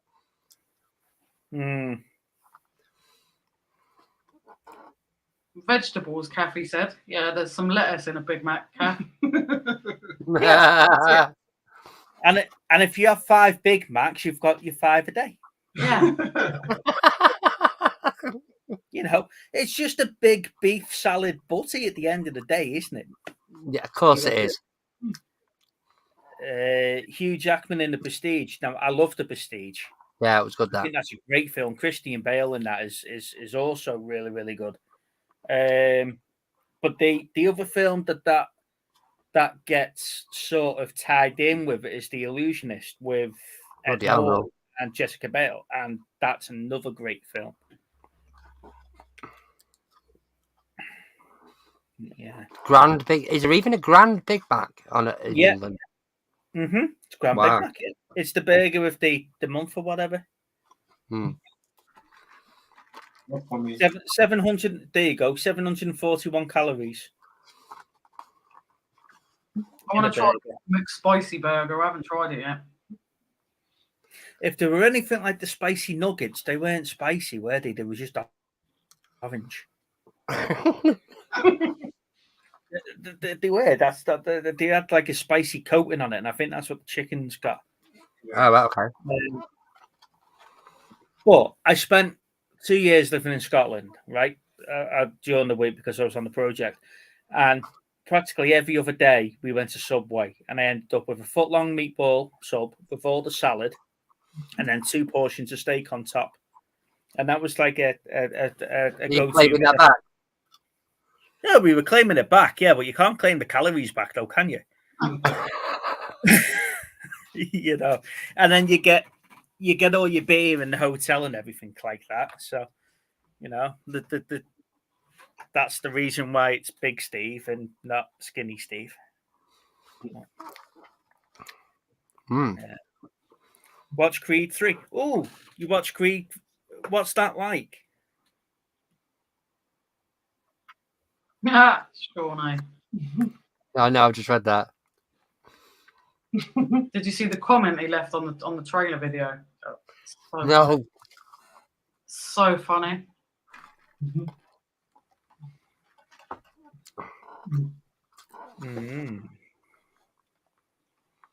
See, yeah, I did wonder that about Sylvester Stallone not being in the films going forward. But is Creed 3 finishing the Creed saga now, though, or is it opening to another 3 or 4 films like the Rocky films did? That's me. I thought to be fair, I thought by this point that Stallone would have some sort of legal ownership of something to do with the franchise. He doesn't own it, though, does he? He sold the ownership of Rocky in the franchise years ago. Yeah. I think the Creeds are all right, but personally, I don't think they'll ever come close to the Rocky movies. Like, Rocky movies for me are yeah, especially Rocky 4, my favorite. Yeah, like I say, I've got that on that steelbook. I've got on pre-order. But you know my big bugbear when it comes to Jurassic Park and versus Jurassic World. They're the same films. All you've done is change one word in the title and then remade it. You know. I wish you'd mentioned that earlier, Steve. And Creed has done that for me, really. You know, because in the first film, he is technically the Rocky. He's the unknown underdog. Yeah, he's the unknown boxer, isn't he? You know, trying to make it in the sport. Creed 2 is the remake of Rocky 4. He fights the Russian, but this time around, he's got Rocky in his corner and all the history of his dad there. So it's like Rocky 4.5, isn't it? It's like the continuation to Rocky 4. And then Creed is, you know, he's fighting his friend, which is Rocky 2, because he knows Creed and he's gone back to fight somebody that he knows. It's, you know, or it's sort of a mix of Rocky 2 and Rocky 5, isn't it? Where he knows who he's fighting. It's personal. I don't know. I don't think that Creed 2 was as epic as Rocky 4. Not by far. Like the training montage, everything in Rocky 4 is just like brilliant. And I don't think Creed will ever touch it. But is that because of the emotion of watching Creed die 20 minutes earlier? No, not really. I like the whole movie. I just think the whole movie is just really, really good. Like I'd quite happily watch it every 5 minutes. I've had it on. I'll have it on a couple of times a year. Like I'm quite. Yeah. It's definitely got rewatchability, hasn't it?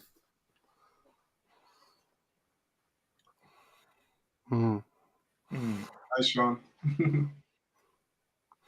But yeah, it's I agree with you. I think that the especially number 3 and 4, like you say, they were definitely the far better movies. But between 1 and 4, I could watch them at any point. Yeah, like you say. Number 5, I was watching a video the other day, sort of trying to defend number 5. But yeah, it just sucks. It really does. The Tommy Gunn one, isn't it?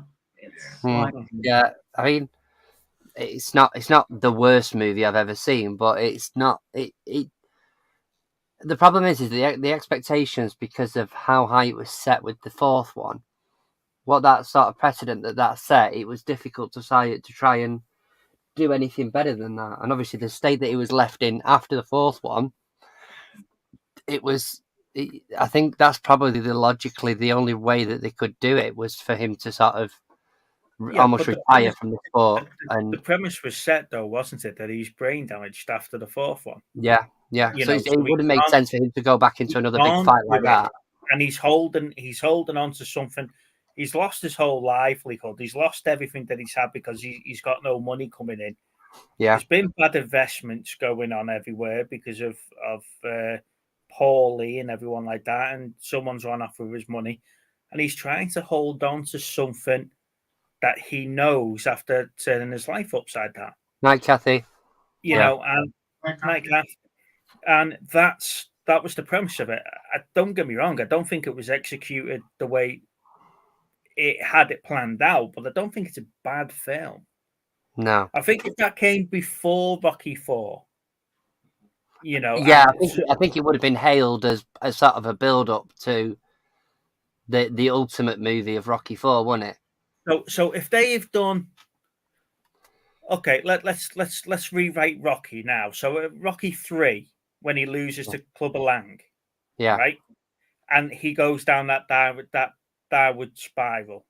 Okay, yeah, he loses everything there, but he gets that back because Mickey comes back to train him for the second fight.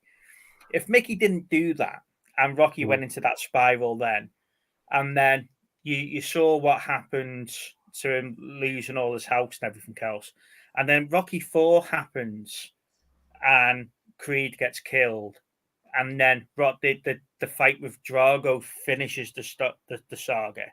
yeah. That would have been better because he's had the ups and downs all the way through that then, hasn't he? But he's gone up again, and then down, then back up, and then he sort of plateaued down then until Balboa. So if you've got him struggling financially at the end of number 3, and then his resurrection story, that would have been a great arc. And I don't think that they've pulled 5 off the way that they wanted to pull it off. I think the premise of it was absolutely brilliant, what they wanted to do with it. But it's just the way that it's been brought through. I always thought his son was a terrible bloody actor in that, though. He was terrible. What we got? We missed some comments. Rocky 5. I think Rocky 5 is very underrated. I love the street fight, especially the end when the guy says, "Touch me and I sue you." Yeah, like the Don King sort of guy on it.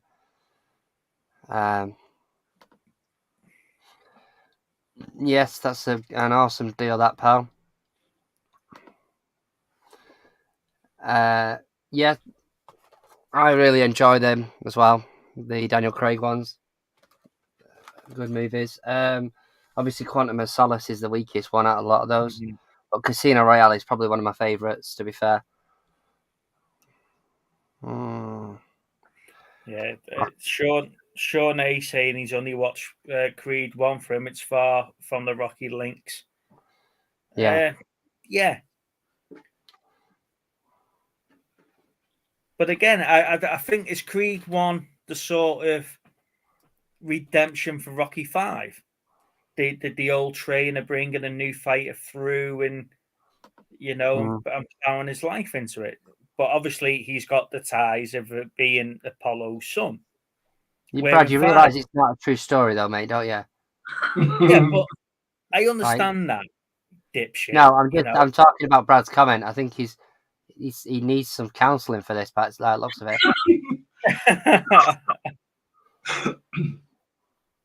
Yeah, but it is true though. It is quite an emotional scene because he obviously doesn't. He doesn't want Rocky worrying about it, does he? So I don't know which ones I've seen of the Daniel Craig James Bond.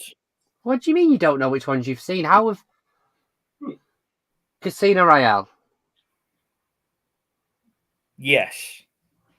Quantum of Solace. I can't remember it. Okay. Skyfall. That was massive when that came out. Can't remember it. Spectre. I've seen Spectre. There you go then. No Time to Die. And I watched that Waste of Space as well. Well, there you go then. You've seen, what's that, 4 out of 5? 3 out of 5, was it? No, because Quantum of Solace you weren't sure of. Skyfall, I'm sure you've seen. I can't remember most of it, and that last one was all tied together, wasn't it? And I can't. Skyfall, that's the one where Judi Dench dies, isn't she? Right. Okay. Do you remember that one now? Yeah, I remember the story, but I don't remember what they were called. Right. Okay. And Spectre is Blofeld. Yes. Who gets killed in the first 5 minutes of the other film? Yeah, which is absolutely terrible. Yeah. To do that. I don't know. I've sort of lost interest in James Bond now. I know he was just a good character. Yeah. I wonder how much screen time Burgess Meredith actually had in the 3 Rocky films he was in. I bet it was edited though. I bet there was actually a lot more on the cutting floor, if you like. Yeah, but I think he must have only been in it for about an hour over 3 films, if that. What's that? English thriller code. Oh right. Well, to be fair, we're sort of going off all over the show tonight anyway. But I was going to talk about something, which was I got round to watching The Menu on is it Disney? It's on The Menu, the one with Ralph. Is it Ralph Fiennes in it? Mm-hmm. Yeah, mate. It's had me thinking about this movie all week, right? Because to say it's a great movie or it's one of my favourite movies it's not. It's definitely not. But you like Boiling Point, and that was also. I love Boiling Point. But the thing is, it's the message of the film. So the sort of general premise is you've got like all these rich people that this is sort of they go to an island to this famous restaurant that's run by Ralph Fiennes, and like it's one of those situations that your normal people wouldn't be able to get into. Like there's one couple that's been like 11 times, but it's the rich, you know what I mean? Mm-hmm. And it's sort of a picture of society and the way that things are these days. It's really, really weird trying to word it, but it's such an interesting movie. It's difficult to, like I said. I mean, Uncle Albert said that it was odd.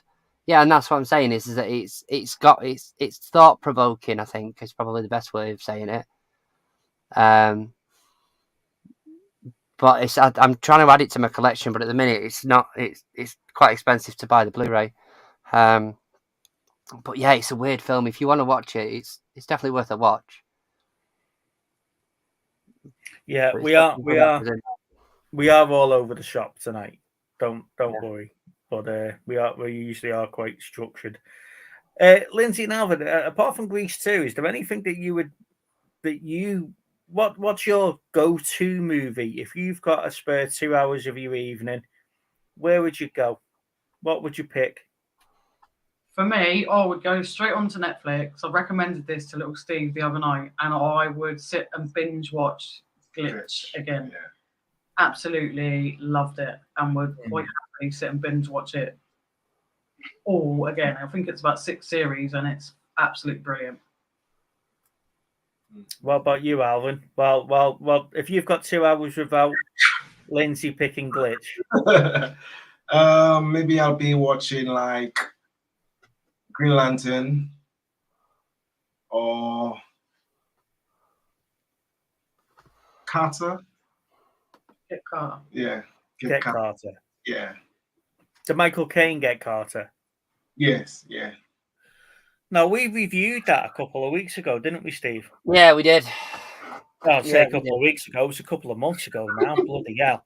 And I wasn't a big fan of Get Carter. I hadn't seen it. So I was going in open-minded because I know everyone classes it is a classic movie that, everyone should watch it at least once. And yeah, I've watched it once, and I don't think I'm ever going to go and watch it again. In my eyes, it was just I just don't know if I just didn't get it or what. But another one, Die Hard. I'll watch. Die Hard, you got to. The best Christmas movie ever, Die Hard. Saying that, I did really enjoy Violent Night. I was literally about to say that. I think it's due for release this month on Blu-ray, so I'm going to have to pick it up. Yeah, I think that is just picked the Die Hard over my favorite Christmas movie. Yeah, not seen that one yet. Have you not? David Harbour's just done one about the ghost, hasn't he? Is he, Mum, I've got a ghost or something? That's on Netflix coming out. What's Peter saying to Brad here? I think the name James Bond was a cover name. Well, that's a theory behind it, isn't it? James Bond's not actually a person; it's the code name for 007. Yeah, I don't know what they're going to do with that. I don't know. I don't know what they're going to do with it. Some sort of technically they give 007 to that woman now, haven't they? So is she now Jane Bond? Well, no, because she gave it to him, didn't she? Before, like I say, there might be people that haven't seen it, but you know, she gave it back to him initially, towards the end, anyway. Uncle Albert says the menu was odd. Queenie said it's about people ordering Ponzi food. I like the message it gave, and that's what I'm getting at. It's the message of the movie that was interesting. I mean, the cast in it was great, but the sort of message of the movie was really interesting.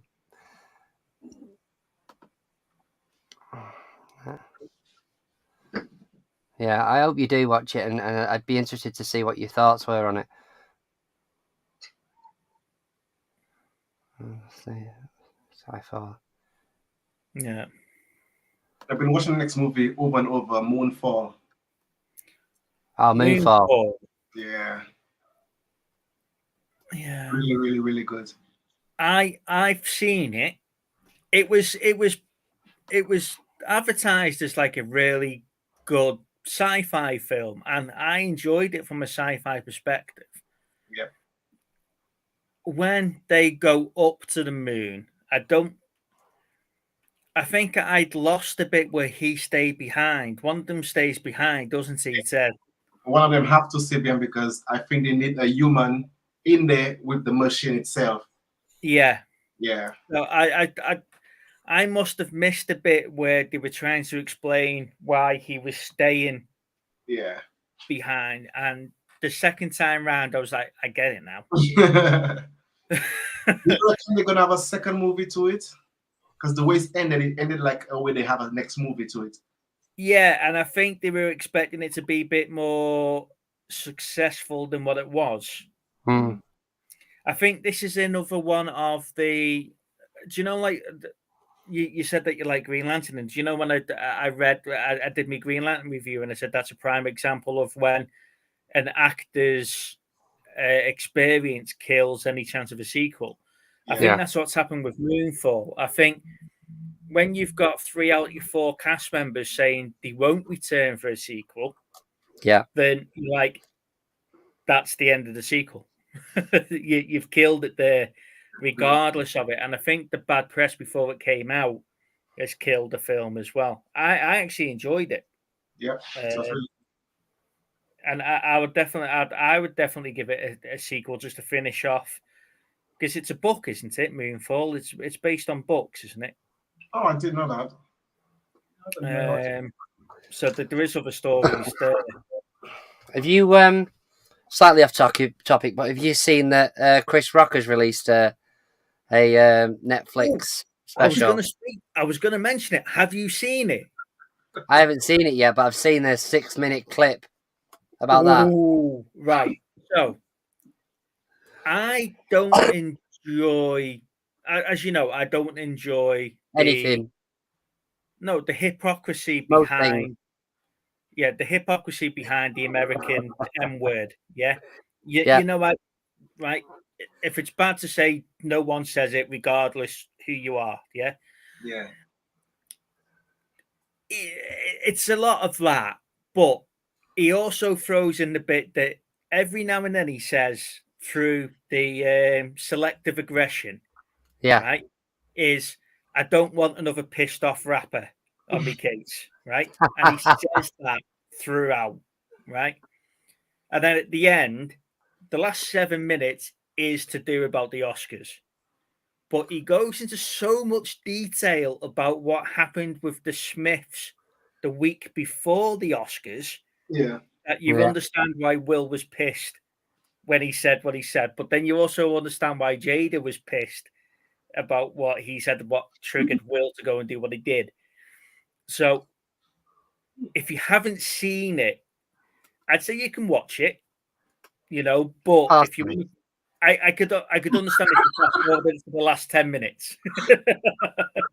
Yeah, you literally all you need to do is search on YouTube about that last 10 minutes because that's basically the main. I mean, he's probably a good actor, to be fair, but yeah, he's it's very very damning, isn't it? And then he also sort of has a go at the should we say the woke population, and all that sort of stuff, and the cancel population, if you like. It's really interesting because it's been a year since it sort of happened. But I was watching it and I didn't realize, because afterwards they said that he did this show 2 weeks. It's 2 weeks after the Oscars that he did the first show, right? And then this is a couple of months. This must be a year after, because he does refer to it as last year.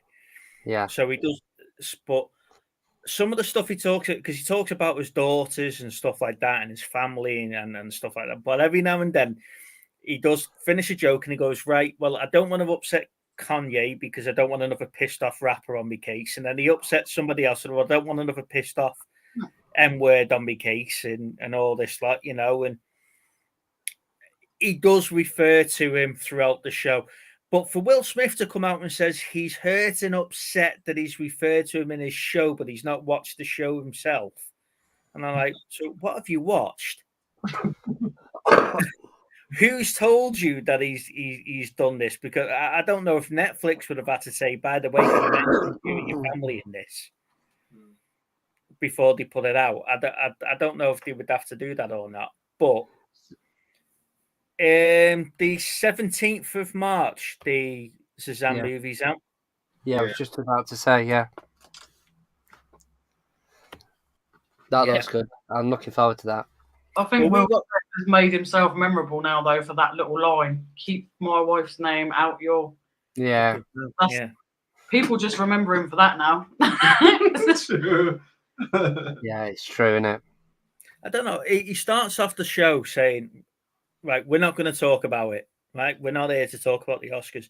However, for people that say words will hurt you, I've never been punched in the fucking mouth. That's how he opens the show, right? Right from the off. He's got it out there, right? And then, like I say, he does refer to the little snippets about people being pissed at him.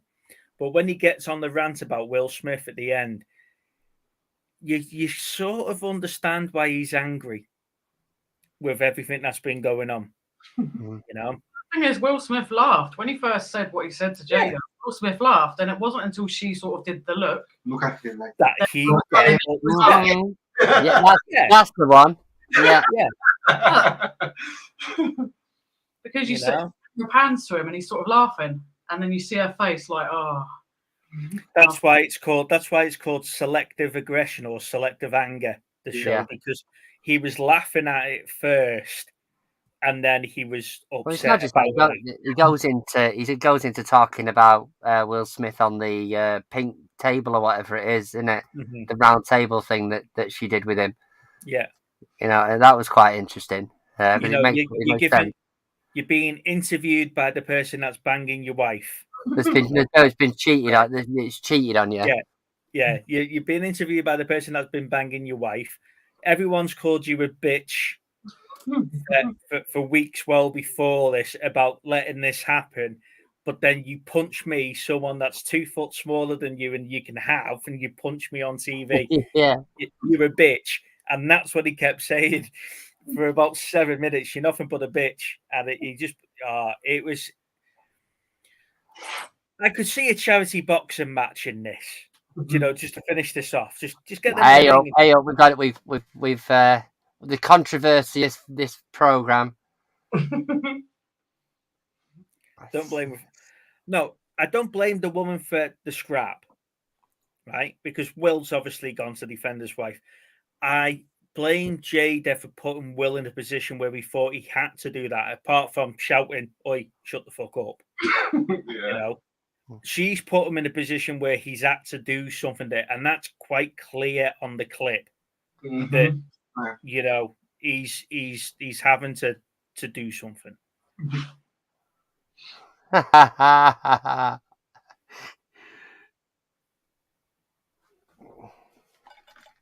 What's that? Yeah.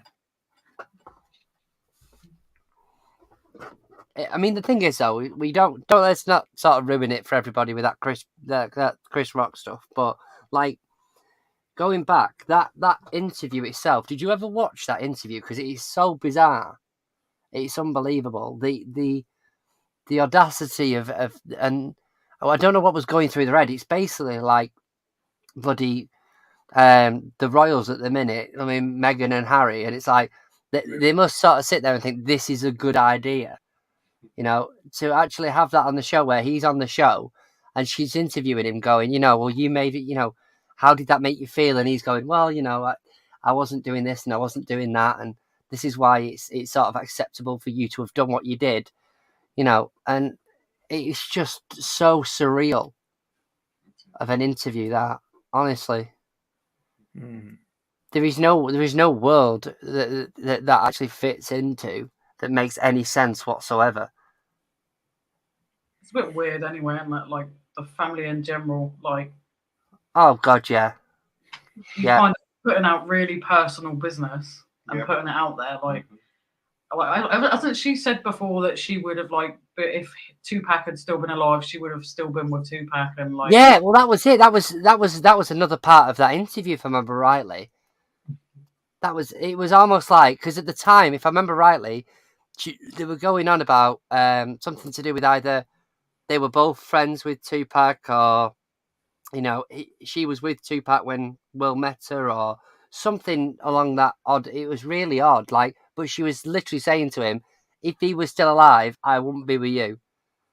Which is I think personally for me, that's quite disrespectful to him.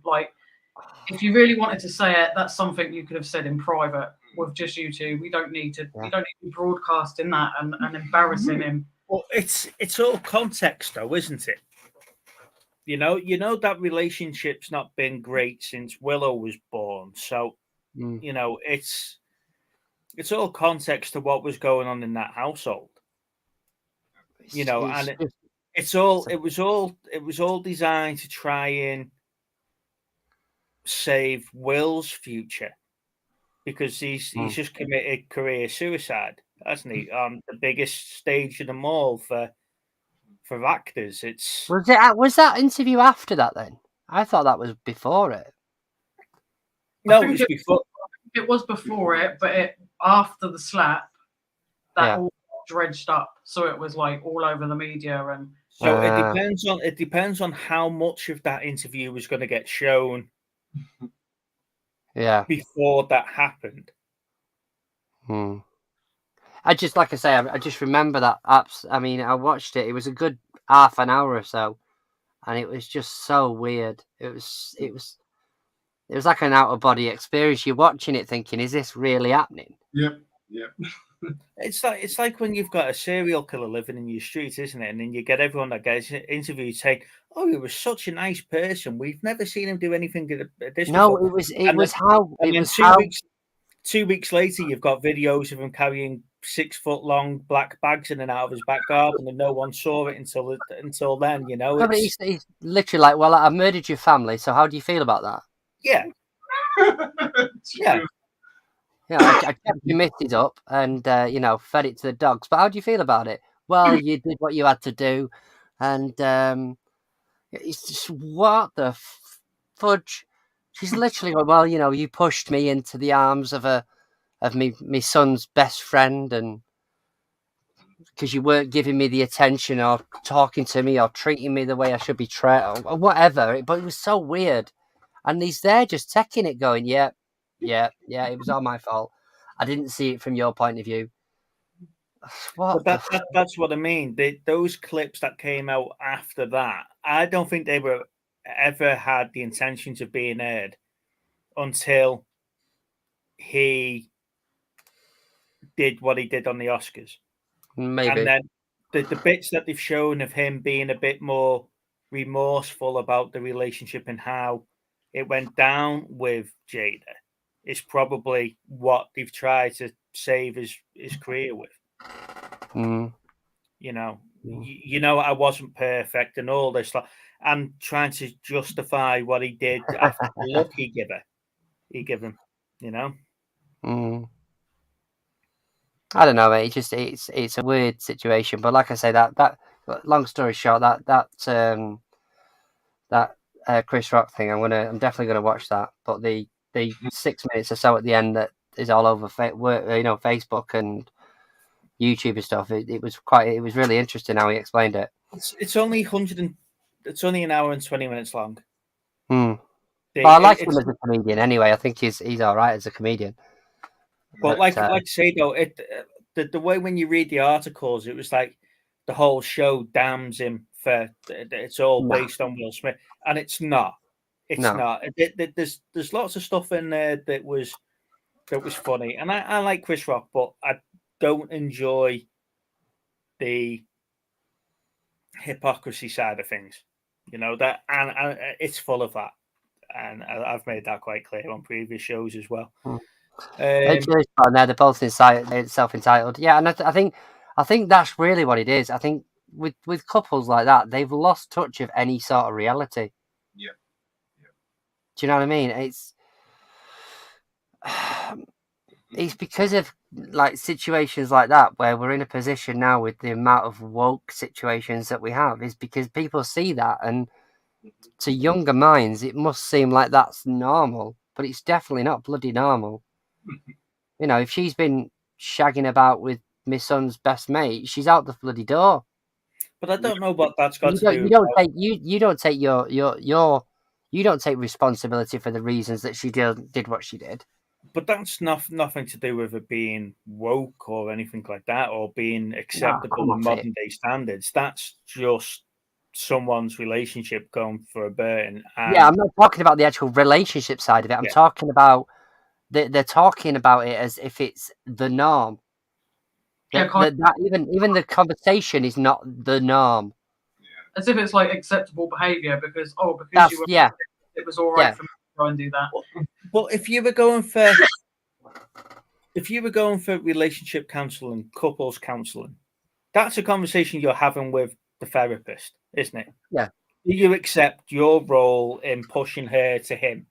The only problem is that you're being interviewed by the person that has cheated on you, and the person that she's been banging sat next to you at the same time. That doesn't happen. No. You know, that's taking it to the next level. It's a few levels up the next level, mate. Yeah. Yeah, and it's true. And this is what I'm saying is that a lot of these people, you haven't got no idea. Speaking of celebrities, have you seen that? That's true. Is it Fake Celebrity? What do they call it on ITVX? Yeah, the deep fake, or whatever deep it is. Fake, that's the one. Yeah, we watched the first episode, and I thought, bloody hell, that Idris Elba looks amazing. Yeah. You know, and then you realise afterwards, when you see the actor, they've superimposed Idris Elba's face onto his. Some of the actors actually look like him, though. They actually are not a million miles off. Some of them. No, but did you see the end clips where they showed you the real faces of the actor? It's really cool. So they've CGI'd Idris Elba's face onto this fat face, and it looks like him, you know, and he talks like him and walks like him and everything else. And then after it just blows your mind afterwards. But it's not a series I can get into, to be fair. No, we watched a few of them just to see. I wanted to see how clever it was. But yeah, it's so clever how they do the CGI. You know, the sort of face swap things. Yeah. But it's also very scary because I've seen it before. I've seen a clip of like them doing it as like the president and stuff like that. Yeah. You know, and they could literally start World War III, and nobody would have a clue.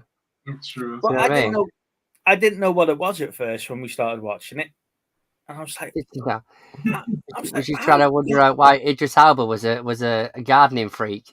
Yeah, I was like, how have they got him to do this? And then it was like, wow, I get it now. Bloody hell! It's really got like Conor McGregor and Tyson Fury. They've really done, they really did well with the voice of him. It sounded just like him. It was the McGregor sketch that made it click with me what was going on. Because he was just slightly off, wasn't it? they start off with Idris Elba, and you're like, blood. If you've not seen it, go watch the first episode. You'll understand what I mean. But it was that first Idris Elba one, and I was thinking, how have they got him to do this? You know, I know he must be struggling because he's not done anything since bloody Star Trek or whatever. But yeah.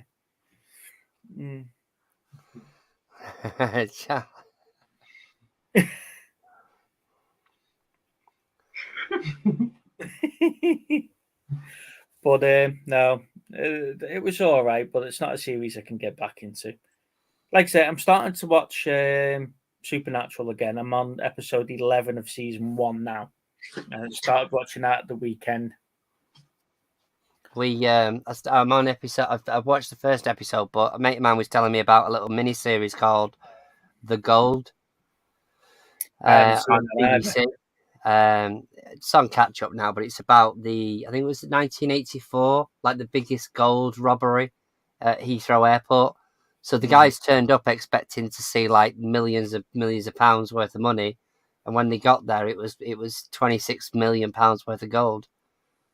So it's all about how they sort of were getting rid of that. I don't know what actually happened in the end of it. I've watched one episode, but it's really interesting.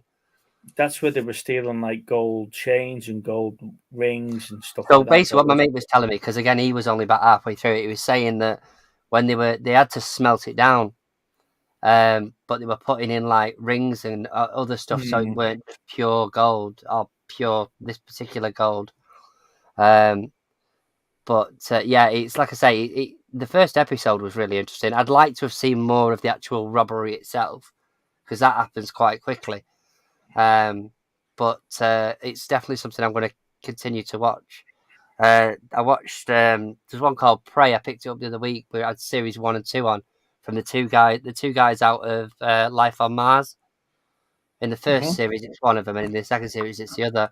And I sat and watched that mini series the other day for the first one. So he's accused of a murder. He's a policeman who gets accused of a murder, and then he escapes one of the police vans, and it's him trying to clear his name. That was really interesting, but that was a few years ago. But it's called Prey. That's a good one. Right. So let's sort of bring us back on track before we bring the show to a close.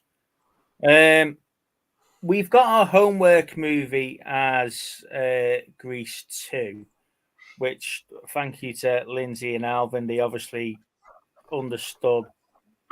Yeah, Steve's got it already. You want me to send you a copy? They've obviously blame. It's they've me, obviously planned that before they come on. Oh no! When you were talking about it, I was thinking it's going to be The Greatest Showman.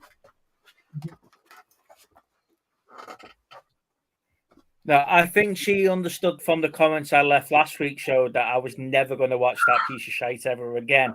That she probably got away with Grease. Right, let's have a look at the actors' wheel, shall we? Yeah, go on then.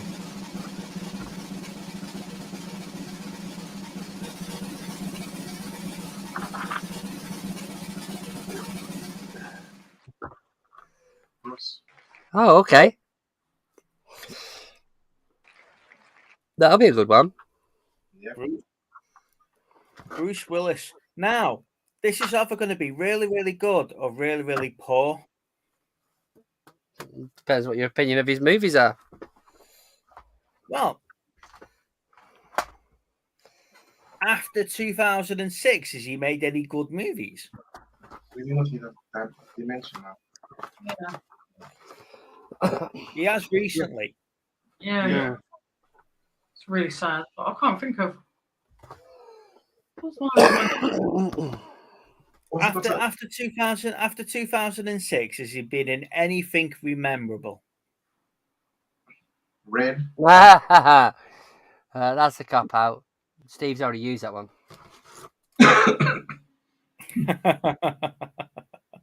Is it not in not Red? nice talking about Lana that way. Yeah, he's in the Red movies, but they're not very recent either, are they? Recent. I think the recent one was where he was doing a heist with some other people. Doesn't matter. It doesn't matter if it's older movies or new movies, really. No, but what I'm saying to you though is that he's done a lot straight to bargain bin bullshit since 2006. Straight to bargain bin bullshit. Yeah. Shocking. That's how I'm going to justify it. Actually, that's the name of the show for next week. Anyway, ladies and gentlemen, I'd just like to thank our guests for coming on this week. And thank you for having us. Problem? And I hope you've enjoyed yourselves, and I hope you feel that you want to come back on our show. And like I say, thank you. Would you just like to tell our movie-based viewers where they could find your channel and going forward? Because I know that we've got a lot of resellers in the chat, but we do have a lot of people that watch us that are movie-based as well. So yeah, if you want to come and have a look at a bit of dumpster diving, something different, never be frightened to come and look in our comments and leave a comment, questions and stuff. Yep. You'll find us at Lindsay and Alvin Dumpster Divers UK. Okay. And we'll Stevie, we have a list of top 5s that we've been that we've asked for. You've picked the Steven Spielberg one, haven't you? To do, mm-hmm. Yeah. Have we got a planned date of 2026 for that one? Have we? If the Robin Williams one was anything to go by. So we do like to post regular content out on the channel. We've been a bit lapsed this week because we've both been busy. So please hit that notification bell and that will let you know when the new videos come out. If you haven't already subscribed, please subscribe to the channel and also hit that like button. That tells YouTube to push our content out to other people, and hopefully we can start getting some subscribers. You've probably seen the banner going across the bottom there. We are on Facebook via Movie Chats and Film Geeks, and we are on Instagram at moviechats_2021. There you go, little Stevie's put it back on for us. So yeah, please keep an eye out for us and go and give Lindsay and Alvin a subscribe as well. They've got some great content on their channel as well, and they deserve a bigger following than what they've got. So I'd just like to say thank you to everybody for joining us and staying with us for this little bit longer of a show. I'm going to turn into a pumpkin if we stay on any longer. So we'll catch you next week. Thank you very much. Bye. Bye, everyone. Where the bloody hell's the end video? There it is.